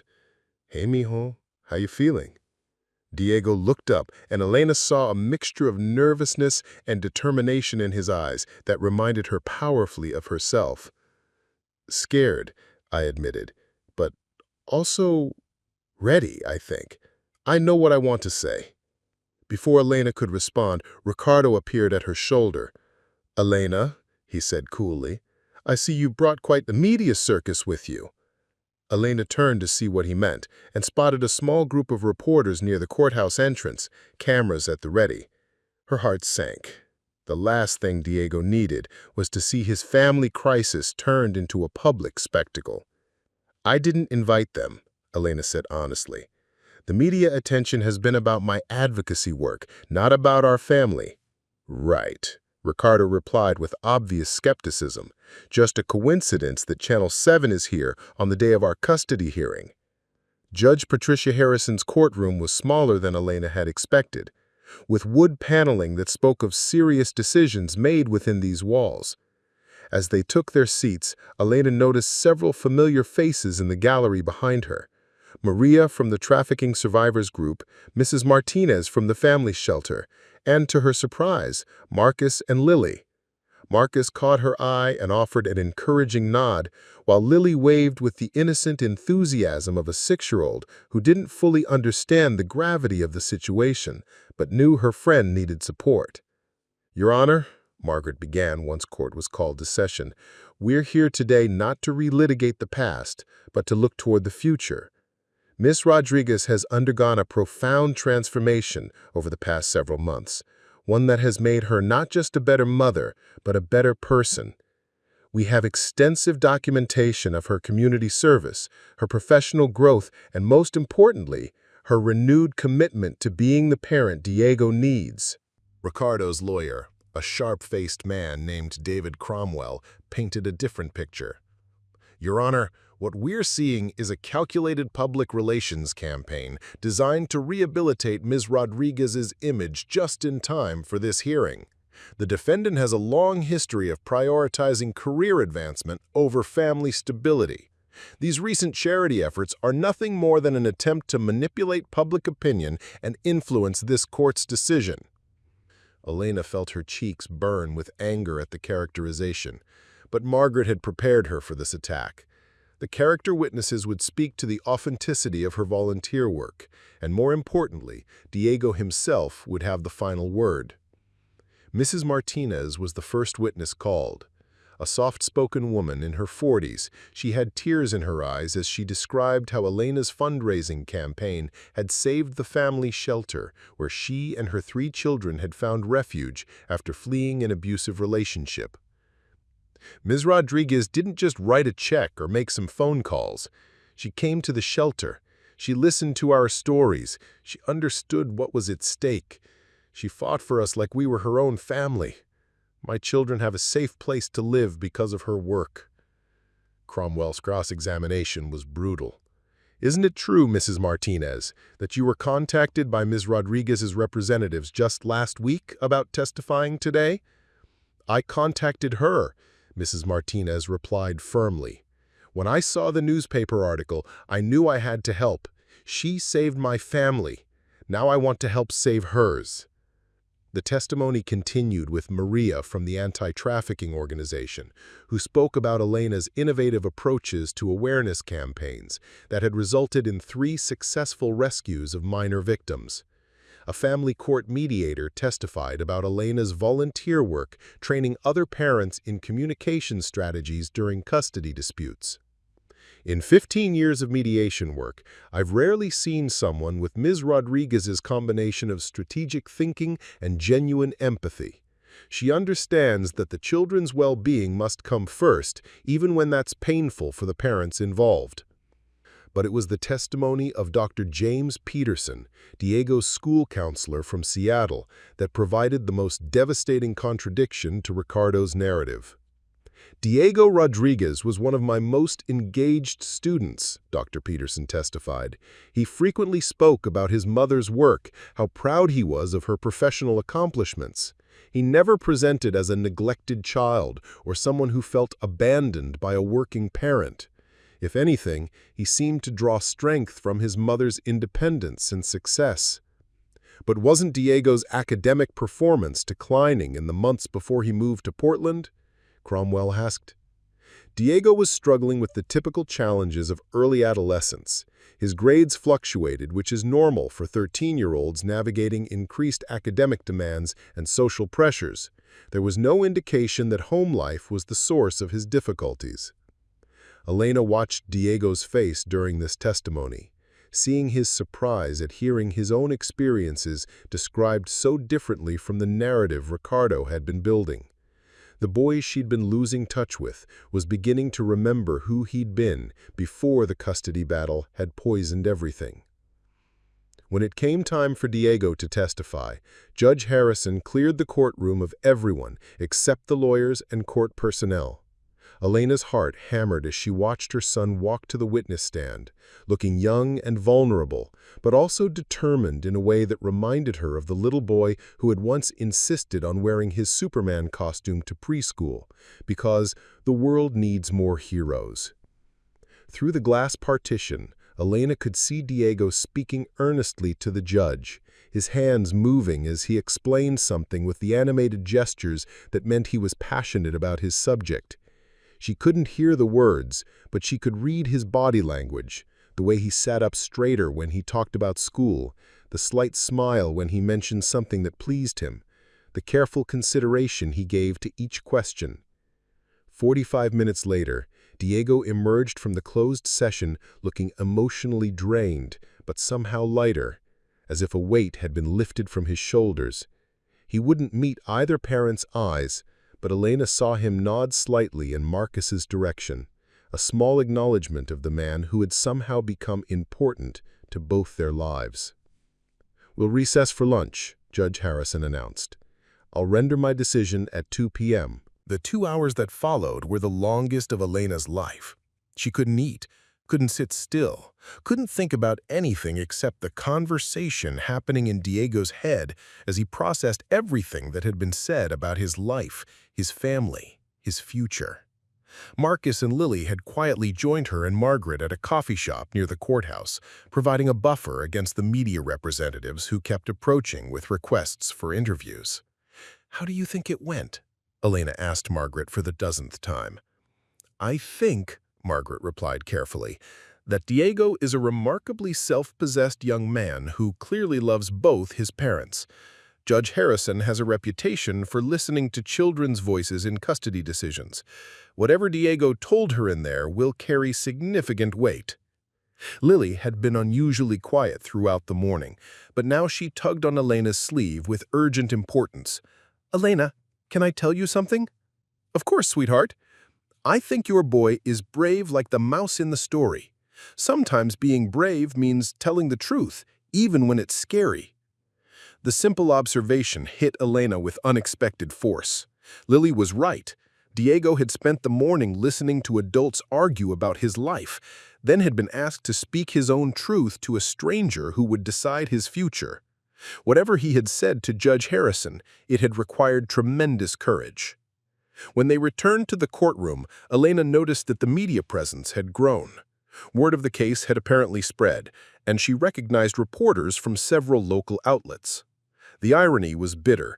The professional visibility that was supposed to help her case might end up turning Diego's private pain into public entertainment. Judge Harrison took her seat with the solemnity the moment required.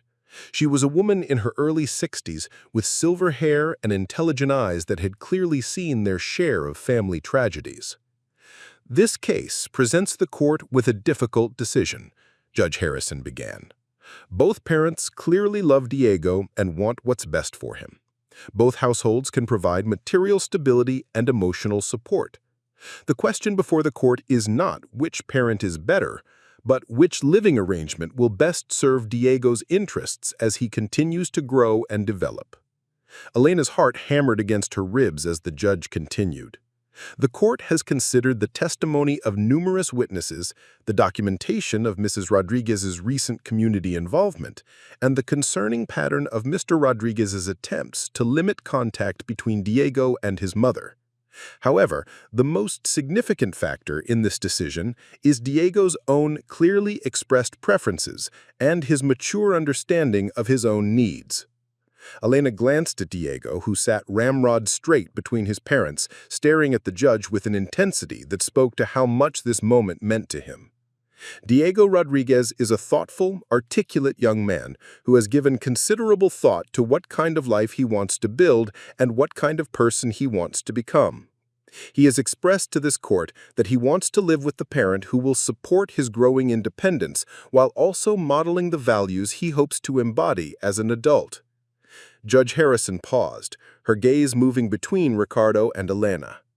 "Diego has specifically mentioned his mother's work advocating for families in crisis as an example of the kind of meaningful engagement with the world he hopes to have in his own life. He has also expressed concern about the way communication between his parents has been handled, and his desire to maintain relationships with both parents without being forced to choose sides. Elena felt tears starting, but she couldn't tell yet whether they would be tears of joy or devastation. The court awards primary custody to Miss Rodriguez, with Ricardo granted generous visitation rights, including alternating weekends, extended summer vacation time, and shared holidays. The court strongly encourages both parents to attend family counseling to improve communication and ensure that Diego's relationship with both parents can thrive. The words hit Elena like a physical force. Primary custody. Diego was coming home. She turned to look at her son and saw tears streaming down his face. Not tears of sadness, but of relief. He had made his choice, had spoken his truth, and had been heard.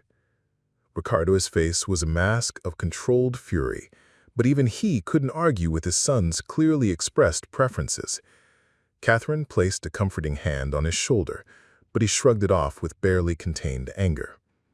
As the court proceedings concluded and people began filing out, Diego approached Elena with tentative steps. "Mom?" he said quietly. "Yes, mijo. I told the judge that I want to help with your shelter work, that I want to learn how to use my voice to help other kids who are caught between their parents. Is that okay?" Elena pulled her son into a fierce hug, not caring who was watching or what it looked like. "That's more than okay," she whispered against his hair. "That's exactly the kind of person I hoped you'd become." Over Diego's shoulder, Elena saw Marcus and Lily watching with broad smiles. Lily was bouncing on her toes with excitement, clearly delighted that her prediction about brave mice had come true. "There's someone I want you to meet properly," Elena told Diego, leading him toward Marcus and Lily. "This is Marcus and his daughter Lily. They helped me remember who I wanted to be." Diego looked at Lily with the particular attention 13-year-olds reserved for much younger children who had somehow earned their respect. "You're the girl who told my mom that love is louder than distance?" he said. Lily nodded solemnly. "It is. And now you get to come home and see for yourself." As they left the courthouse together, Elena, Diego, Marcus, and Lily, forming an unlikely but somehow inevitable family unit, Elena felt the strange sensation of a story ending and beginning simultaneously. The legal battle was over, but the real work of rebuilding her relationship with Diego was just starting. The media representatives rushed toward them as they emerged into the Seattle afternoon, cameras and microphones thrust forward like weapons. Elena instinctively moved to shield Diego from the attention, but he surprised her by standing straighter and speaking clearly when a reporter asked how he felt about the decision. "I feel like my voice was heard. I feel like I can love both my parents without having to choose sides. And I feel proud to have a mom who uses her talents to help other families stay together." The simple statement, delivered with 13-year-old honesty, seemed to diffuse the media frenzy. These weren't adversaries in a bitter custody battle. They were a family figuring out how to heal.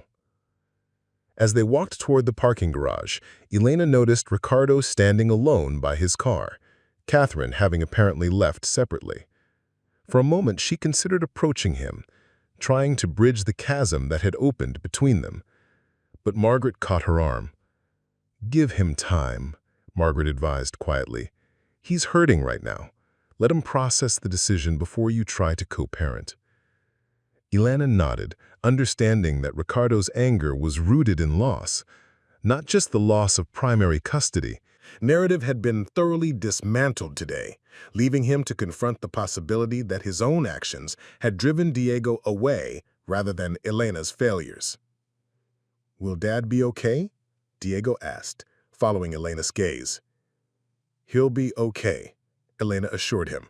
"It might take time, but he loves you, and love finds a way to heal even when it's been hurt." As they reached their cars, Marcus turned to Elena with an expression of quiet satisfaction. "You did it," he said simply.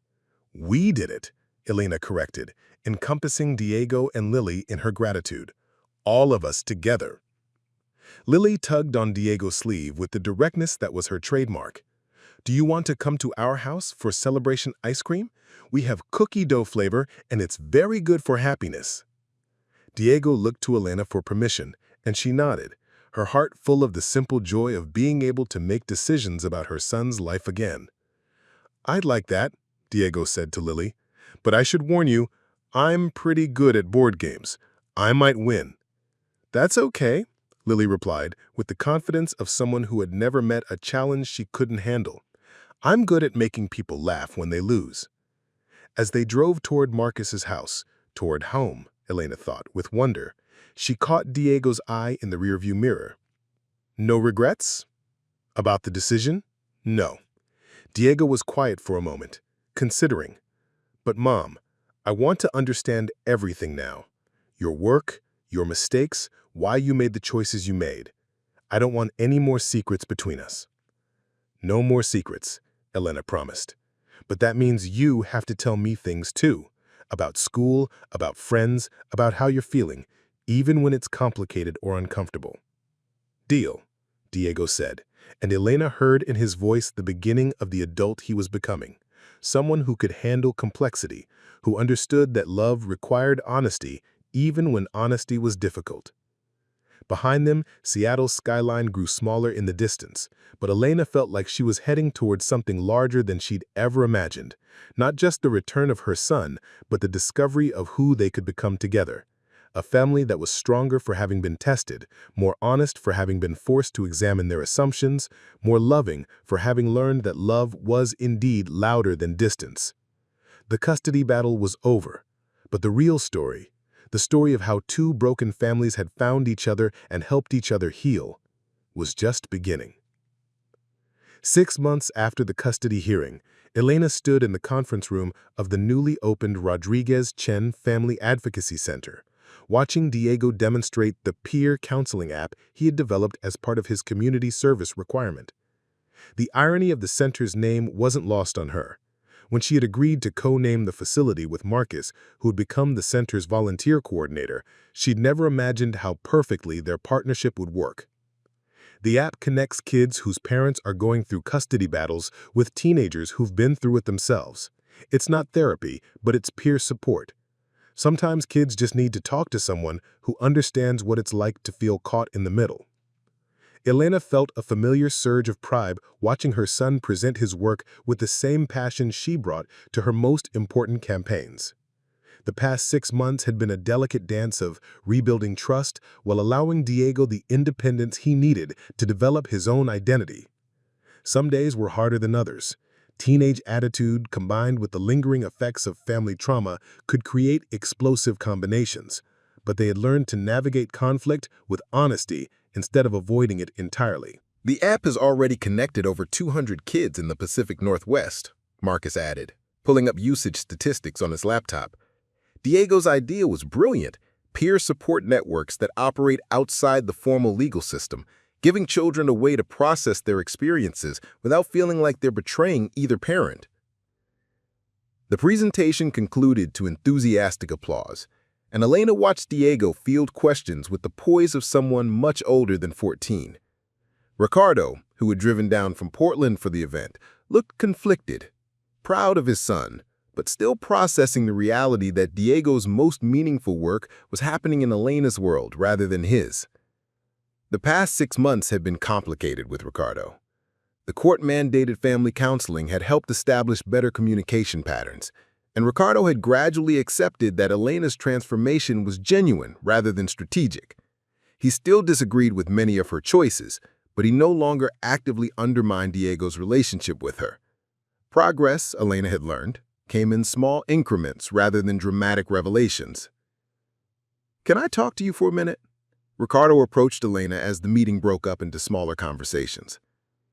They stepped onto the center's small balcony, overlooking the tree-lined street where Elena had found office space for the advocacy center.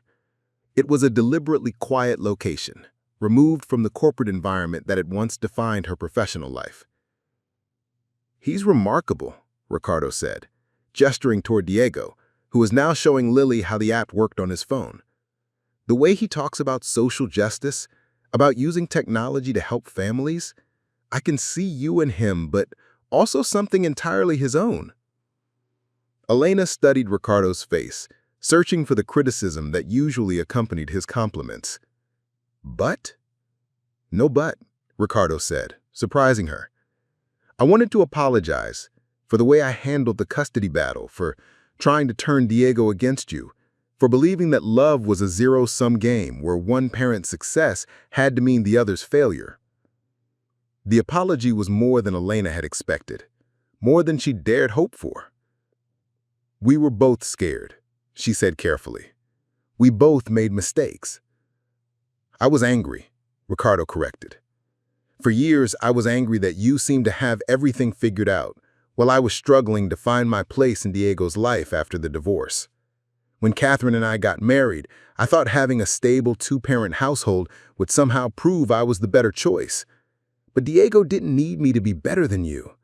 He needed me to be myself and to support his relationship with both his parents.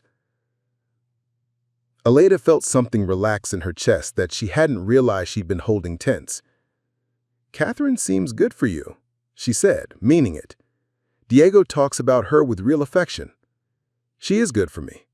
And she's been telling me for months that Diego's happiness was more important than my ego. Ricardo's smile was rueful. It took me longer than it should have to listen. Through the sliding door, they could see Diego and Lily working together on something at one of the conference tables, their heads bent close in concentration. Marcus was nearby, answering questions from a family court mediator about the center's programs. He wants to spend more time with you this summer. 2 full weeks in Portland, if that works with your schedule. What about your work here, the center? Elena had been dreading this conversation, but she'd also been planning for it. The center doesn't need me to micromanage it anymore. Diego will always be my priority, and that means supporting his relationship with you, not competing with it. And Marcus? Ricardo asked, his tone carefully neutral. Elena felt heat rise in her cheeks. The relationship that had developed between her and Marcus was still new, still undefined in many ways, but it was also undeniable. They had been spending increasing amounts of time together, not just because of their work at the center, but because they enjoyed each other's company in ways that went beyond shared crisis.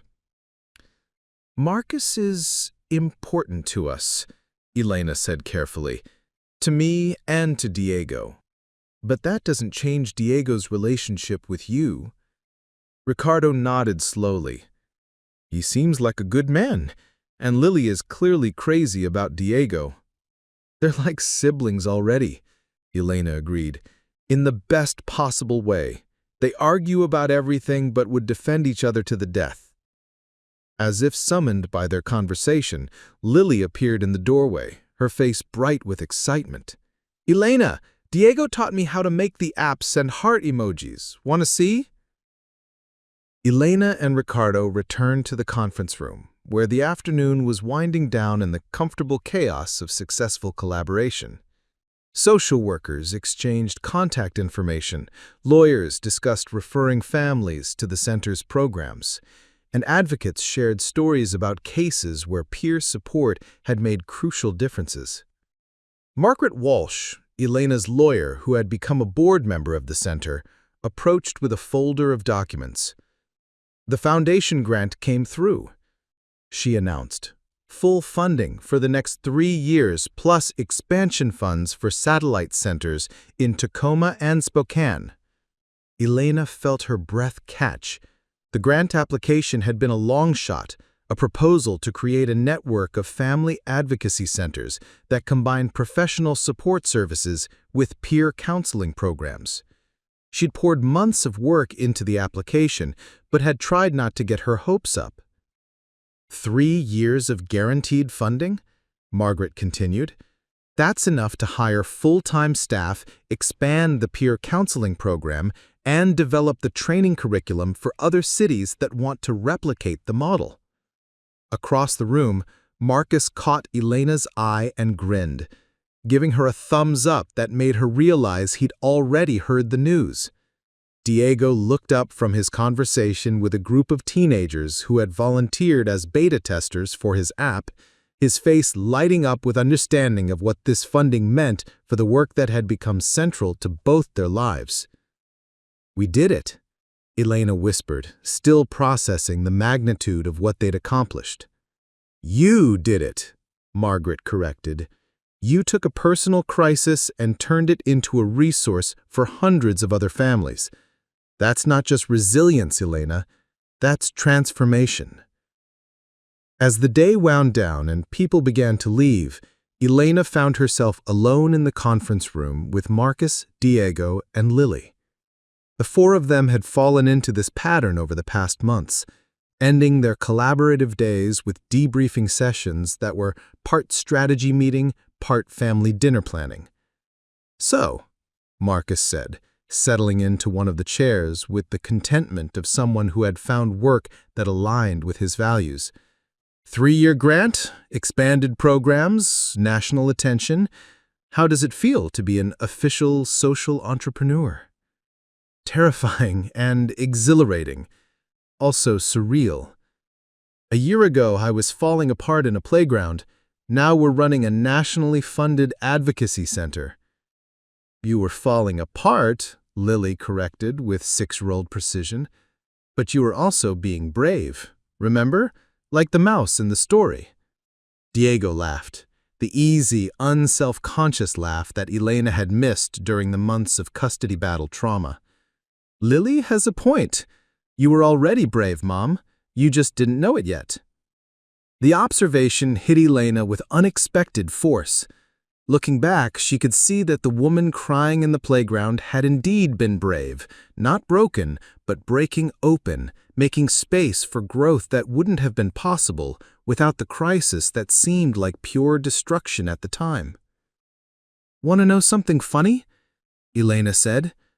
"When I first started doing volunteer work, I thought it was penance, like I had to prove I cared about families because I'd failed my own family.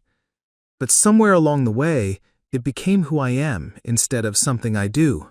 "That's because helping other people helped you figure out who you wanted to be," Marcus said, with the insight that had drawn Elena to him from their first conversation. "You weren't doing penance, you were discovering your purpose." As they prepared to leave the center, Elena took a moment to look around the space they had created together.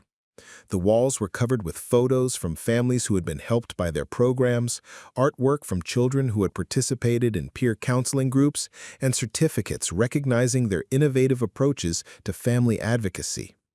But it was the small details that meant the most to Elena. Diego's app development station in the corner, where he worked on coding projects during his afternoons at the center. Lily's art supply corner, where she created thank you cards for volunteers and donation drives. Marcus's carefully organized resource library, where families could find books, legal guides, and contact information for every support service in the region.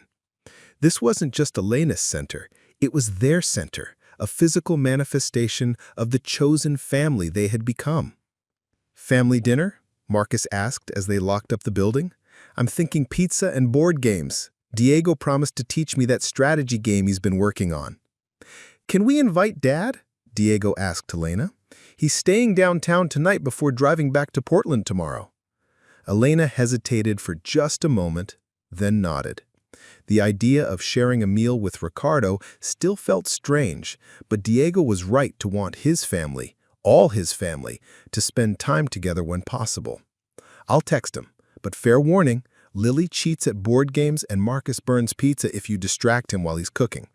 "I don't cheat," Lily protested indignantly. "I just have very good luck."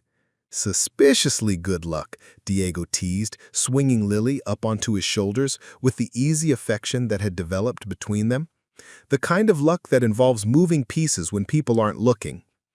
As they walked toward their cars, Elena's phone buzzed with a text from a number she didn't recognize. "Ms. Rodriguez, I saw the article about your advocacy center in the Times.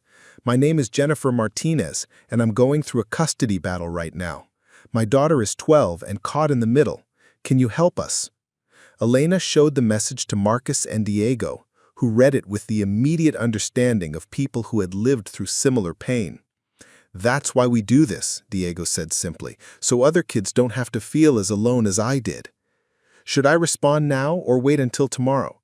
"Now," Marcus and Diego said simultaneously, making Lily giggle at their synchronization. "I'll text back quickly. Jennifer, yes, we can help. Please call our center tomorrow at 206-555 Families. Ask for our family coordinator, Marcus Chen. We have programs specifically designed for preteens navigating custody situations and peer counselors who understand exactly what your daughter is going through." As she hit send, Elena felt the familiar satisfaction of being able to offer hope to someone in crisis. But more than that, she felt the deep contentment that came from knowing her life had meaning beyond just her own happiness, that her struggles had been transformed into resources for others facing similar challenges. Lily's dramatic reactions to losing at board games, and engaging seriously with Diego's questions about legal ethics and family law. "I have an announcement," Elena said, as they cleared the dinner dishes. "The center has been invited to present at the National Conference on Family Advocacy next month, in Denver, and they want Diego to co-present about the peer counseling app." Diego's face lit up with excitement and nervousness. "Really? They want me to present to actual professionals?" "You are an actual professional," Marcus pointed out. "You've created something that's helping kids across 3 states. That makes you an expert." "Can I come too?" Lily asked hopefully. "I could show them my artwork for the donation drives." Elena exchanged glances with Marcus, both of them thinking the same thing. This improvised family of theirs was ready for a bigger stage, ready to share their story with a national audience of people who worked with families in crisis. "I think that's a great idea," Elena said. "All of us together, telling the story of how broken families can heal and help other families heal too." Ricardo cleared his throat, drawing everyone's attention. "I'd like to help sponsor the trip," he said. "Consider it my contribution to Diego's professional development." The offer was unexpected and generous, another sign of how much had shifted in their family dynamics over the past months. Elena felt a wave of gratitude, not just for the financial support, but for Ricardo's recognition that their work mattered, that Diego's involvement in the advocacy center was valuable rather than threatening. Later that evening, after Ricardo had returned to his hotel and Lily had fallen asleep on the couch during their movie, Elena and Marcus and Diego sat in the quiet living room, processing the day's successes and making plans for the future. "I've been thinking," Diego said, his voice carrying that particular seriousness that meant he was about to say something important. "About college, about what I want to study. I think I want to do social work, or maybe law, something that lets me keep helping families like ours." I felt my heart expand with pride and recognition.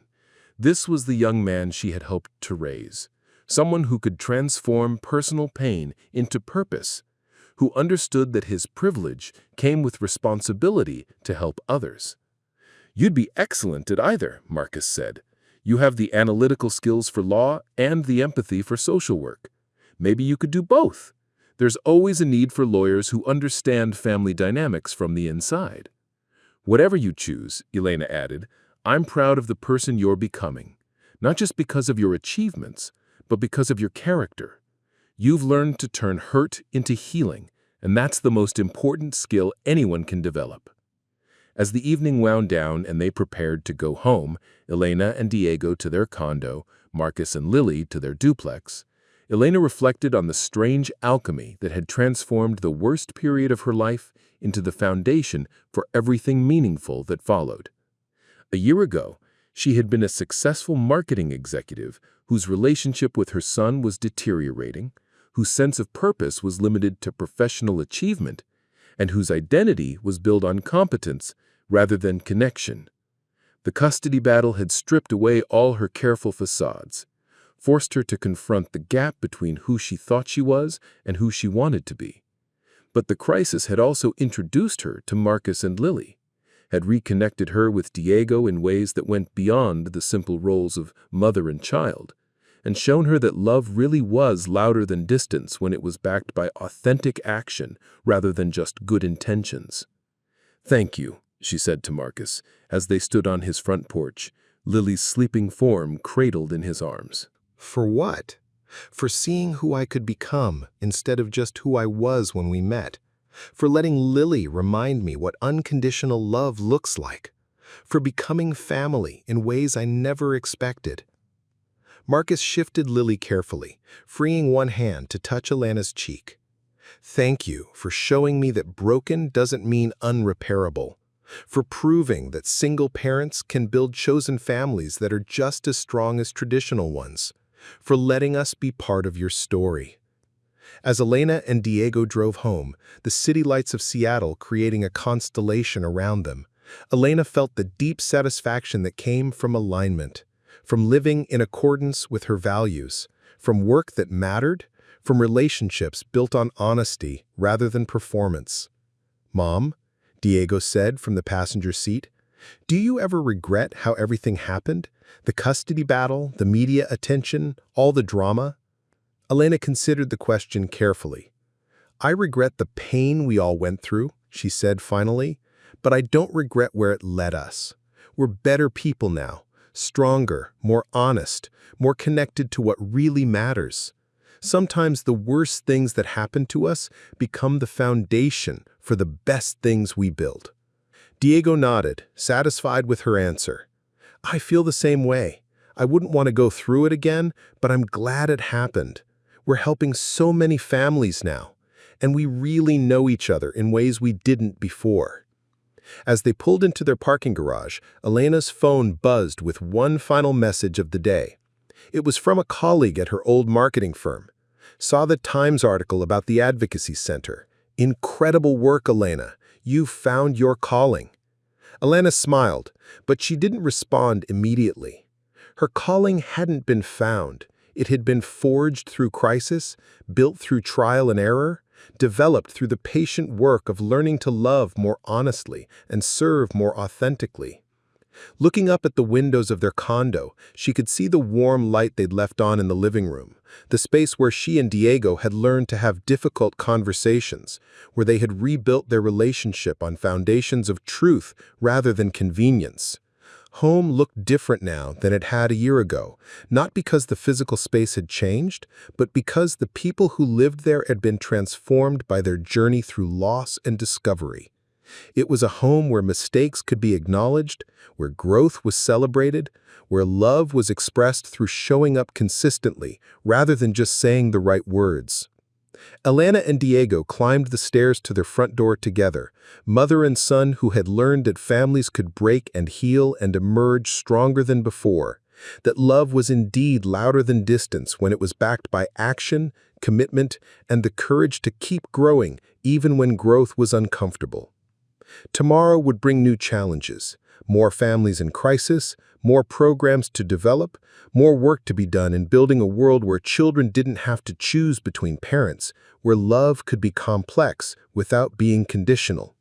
But tonight, Elena felt the peace that came from knowing she was exactly where she was supposed to be, doing exactly what she was meant to do, with exactly the people who mattered most. 2 years later. The morning sun streamed through the floor-to-ceiling windows of the Denver Convention Center as Elena adjusted the microphone on the main stage. In 3 hours, she and Diego would deliver the keynote address to the National Conference on Family Advocacy, speaking to over 800 professionals about innovative approaches to supporting families in crisis. But first, she had a more important conversation to finish. "Are you nervous?" she asked Diego, who was reviewing his presentation notes with the focused intensity of a 16-year-old who had grown comfortable speaking to professional audiences. "A little," Diego admitted, "but excited nervous, not scared nervous. This story feels important to tell." Elena smiled, remembering the terrified 13-year-old who had once sat in a family courtroom, forced to choose between his parents. The young man beside her now was confident, articulate, and passionate about social justice, someone who had transformed his own pain into purpose with a maturity that amazed everyone who met him. You know what I was thinking about this morning, Diego said, tucking his notes into his jacket pocket. That day in the coffee shop when I saw you sitting there scrolling through those interviews on your laptop, I was so angry then, convinced that you were just performing for the cameras. Elena's chest tightened with the memory. What changed your mind? Mrs. Martinez, Diego replied without hesitation. When I ran into her at the grocery store and she told me how you'd saved her family, how you'd fought for them like they were your own blood, that's when I realized Dad's story about you didn't match the reality other people had experienced. Through the convention center's massive windows, Elena could see families arriving for the conference's community day. Parents and children who had been helped by advocacy centers across the country, living proof that the model she and Marcus had developed in Seattle was transforming lives nationwide. There's something I need to tell you, Elena said, her voice carrying a nervousness that surprised them both. Good news or complicated news? Both, Elena laughed. Marcus asked me to marry him last night. Diego's face broke into a grin that eliminated any lingering traces of the sullen teenager he had once been. Finally! Lily's been planning your wedding since she was 7. She has a whole notebook of ideas. You're okay with it? Elena asked, though Diego's enthusiasm had already answered her question. Mom, Marcus has been part of our family for 2 years. Making it official just means Lily gets to be my real little sister instead of my honorary one.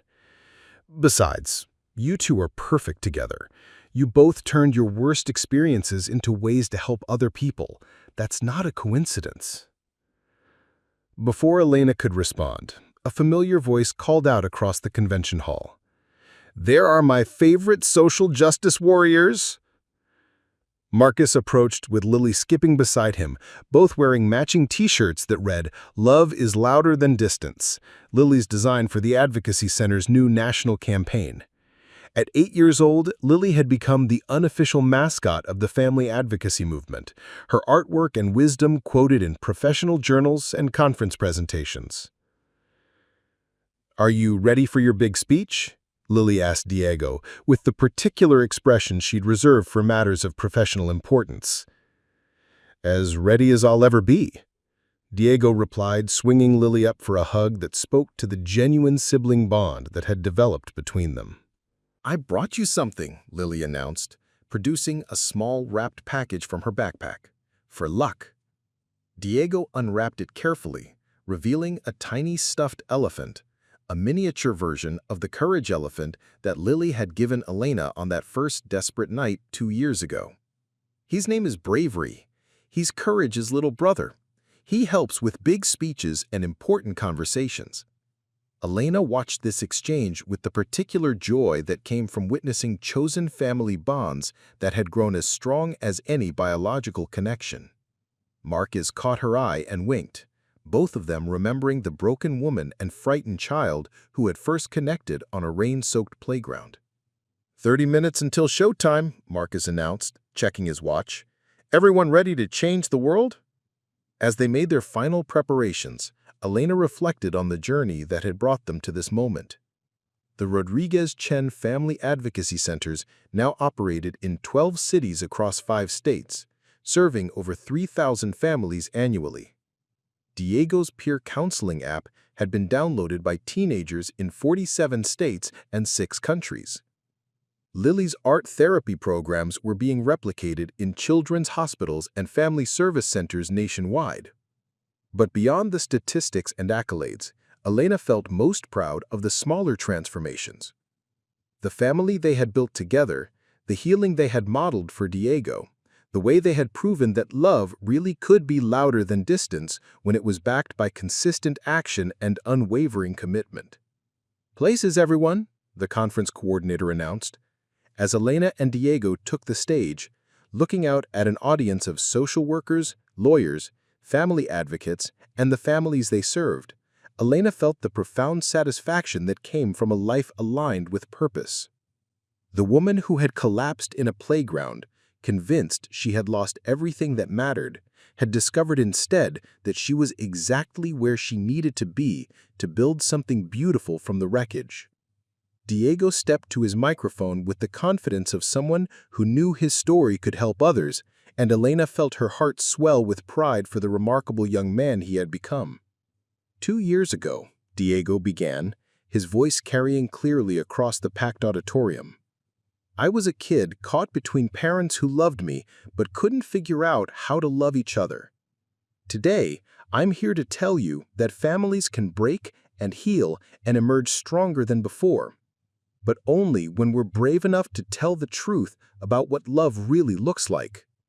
Elena smiled, recognizing in her son's words the same wisdom that Lily had shared that first night. Love is louder than distance, but only when it's backed by action, honesty, and the courage to keep showing up even when showing up is hard. In the audience, she spotted Ricardo and Catherine, who had driven down from Portland to hear Diego speak. The relationship between Elena and Ricardo would never be simple, but it had evolved into something workable, even occasionally warm, built on their shared commitment to Diego's well-being and their mutual respect for the work the advocacy centers were doing. As Diego launched into their presentation, telling the story of how a custody battle had transformed into a national movement for family healing, Elena felt the deep contentment that came from knowing her life had meaning beyond just her own happiness. Sometimes the worst things that happened became the foundation for the best things you could build. Sometimes broken hearts heal stronger than before. Sometimes a 6-year-old's wisdom about love being louder than distance could change not just individual families, but entire systems designed to help families heal. And sometimes, if you were very lucky, a desperate cry in a children's playground could become the first note in a symphony of hope that would resonate for years to come. Thank you for staying with Elena and Diego's journey to the end. If their story inspired you, please subscribe to our channel for more tales of families who refuse to give up on love.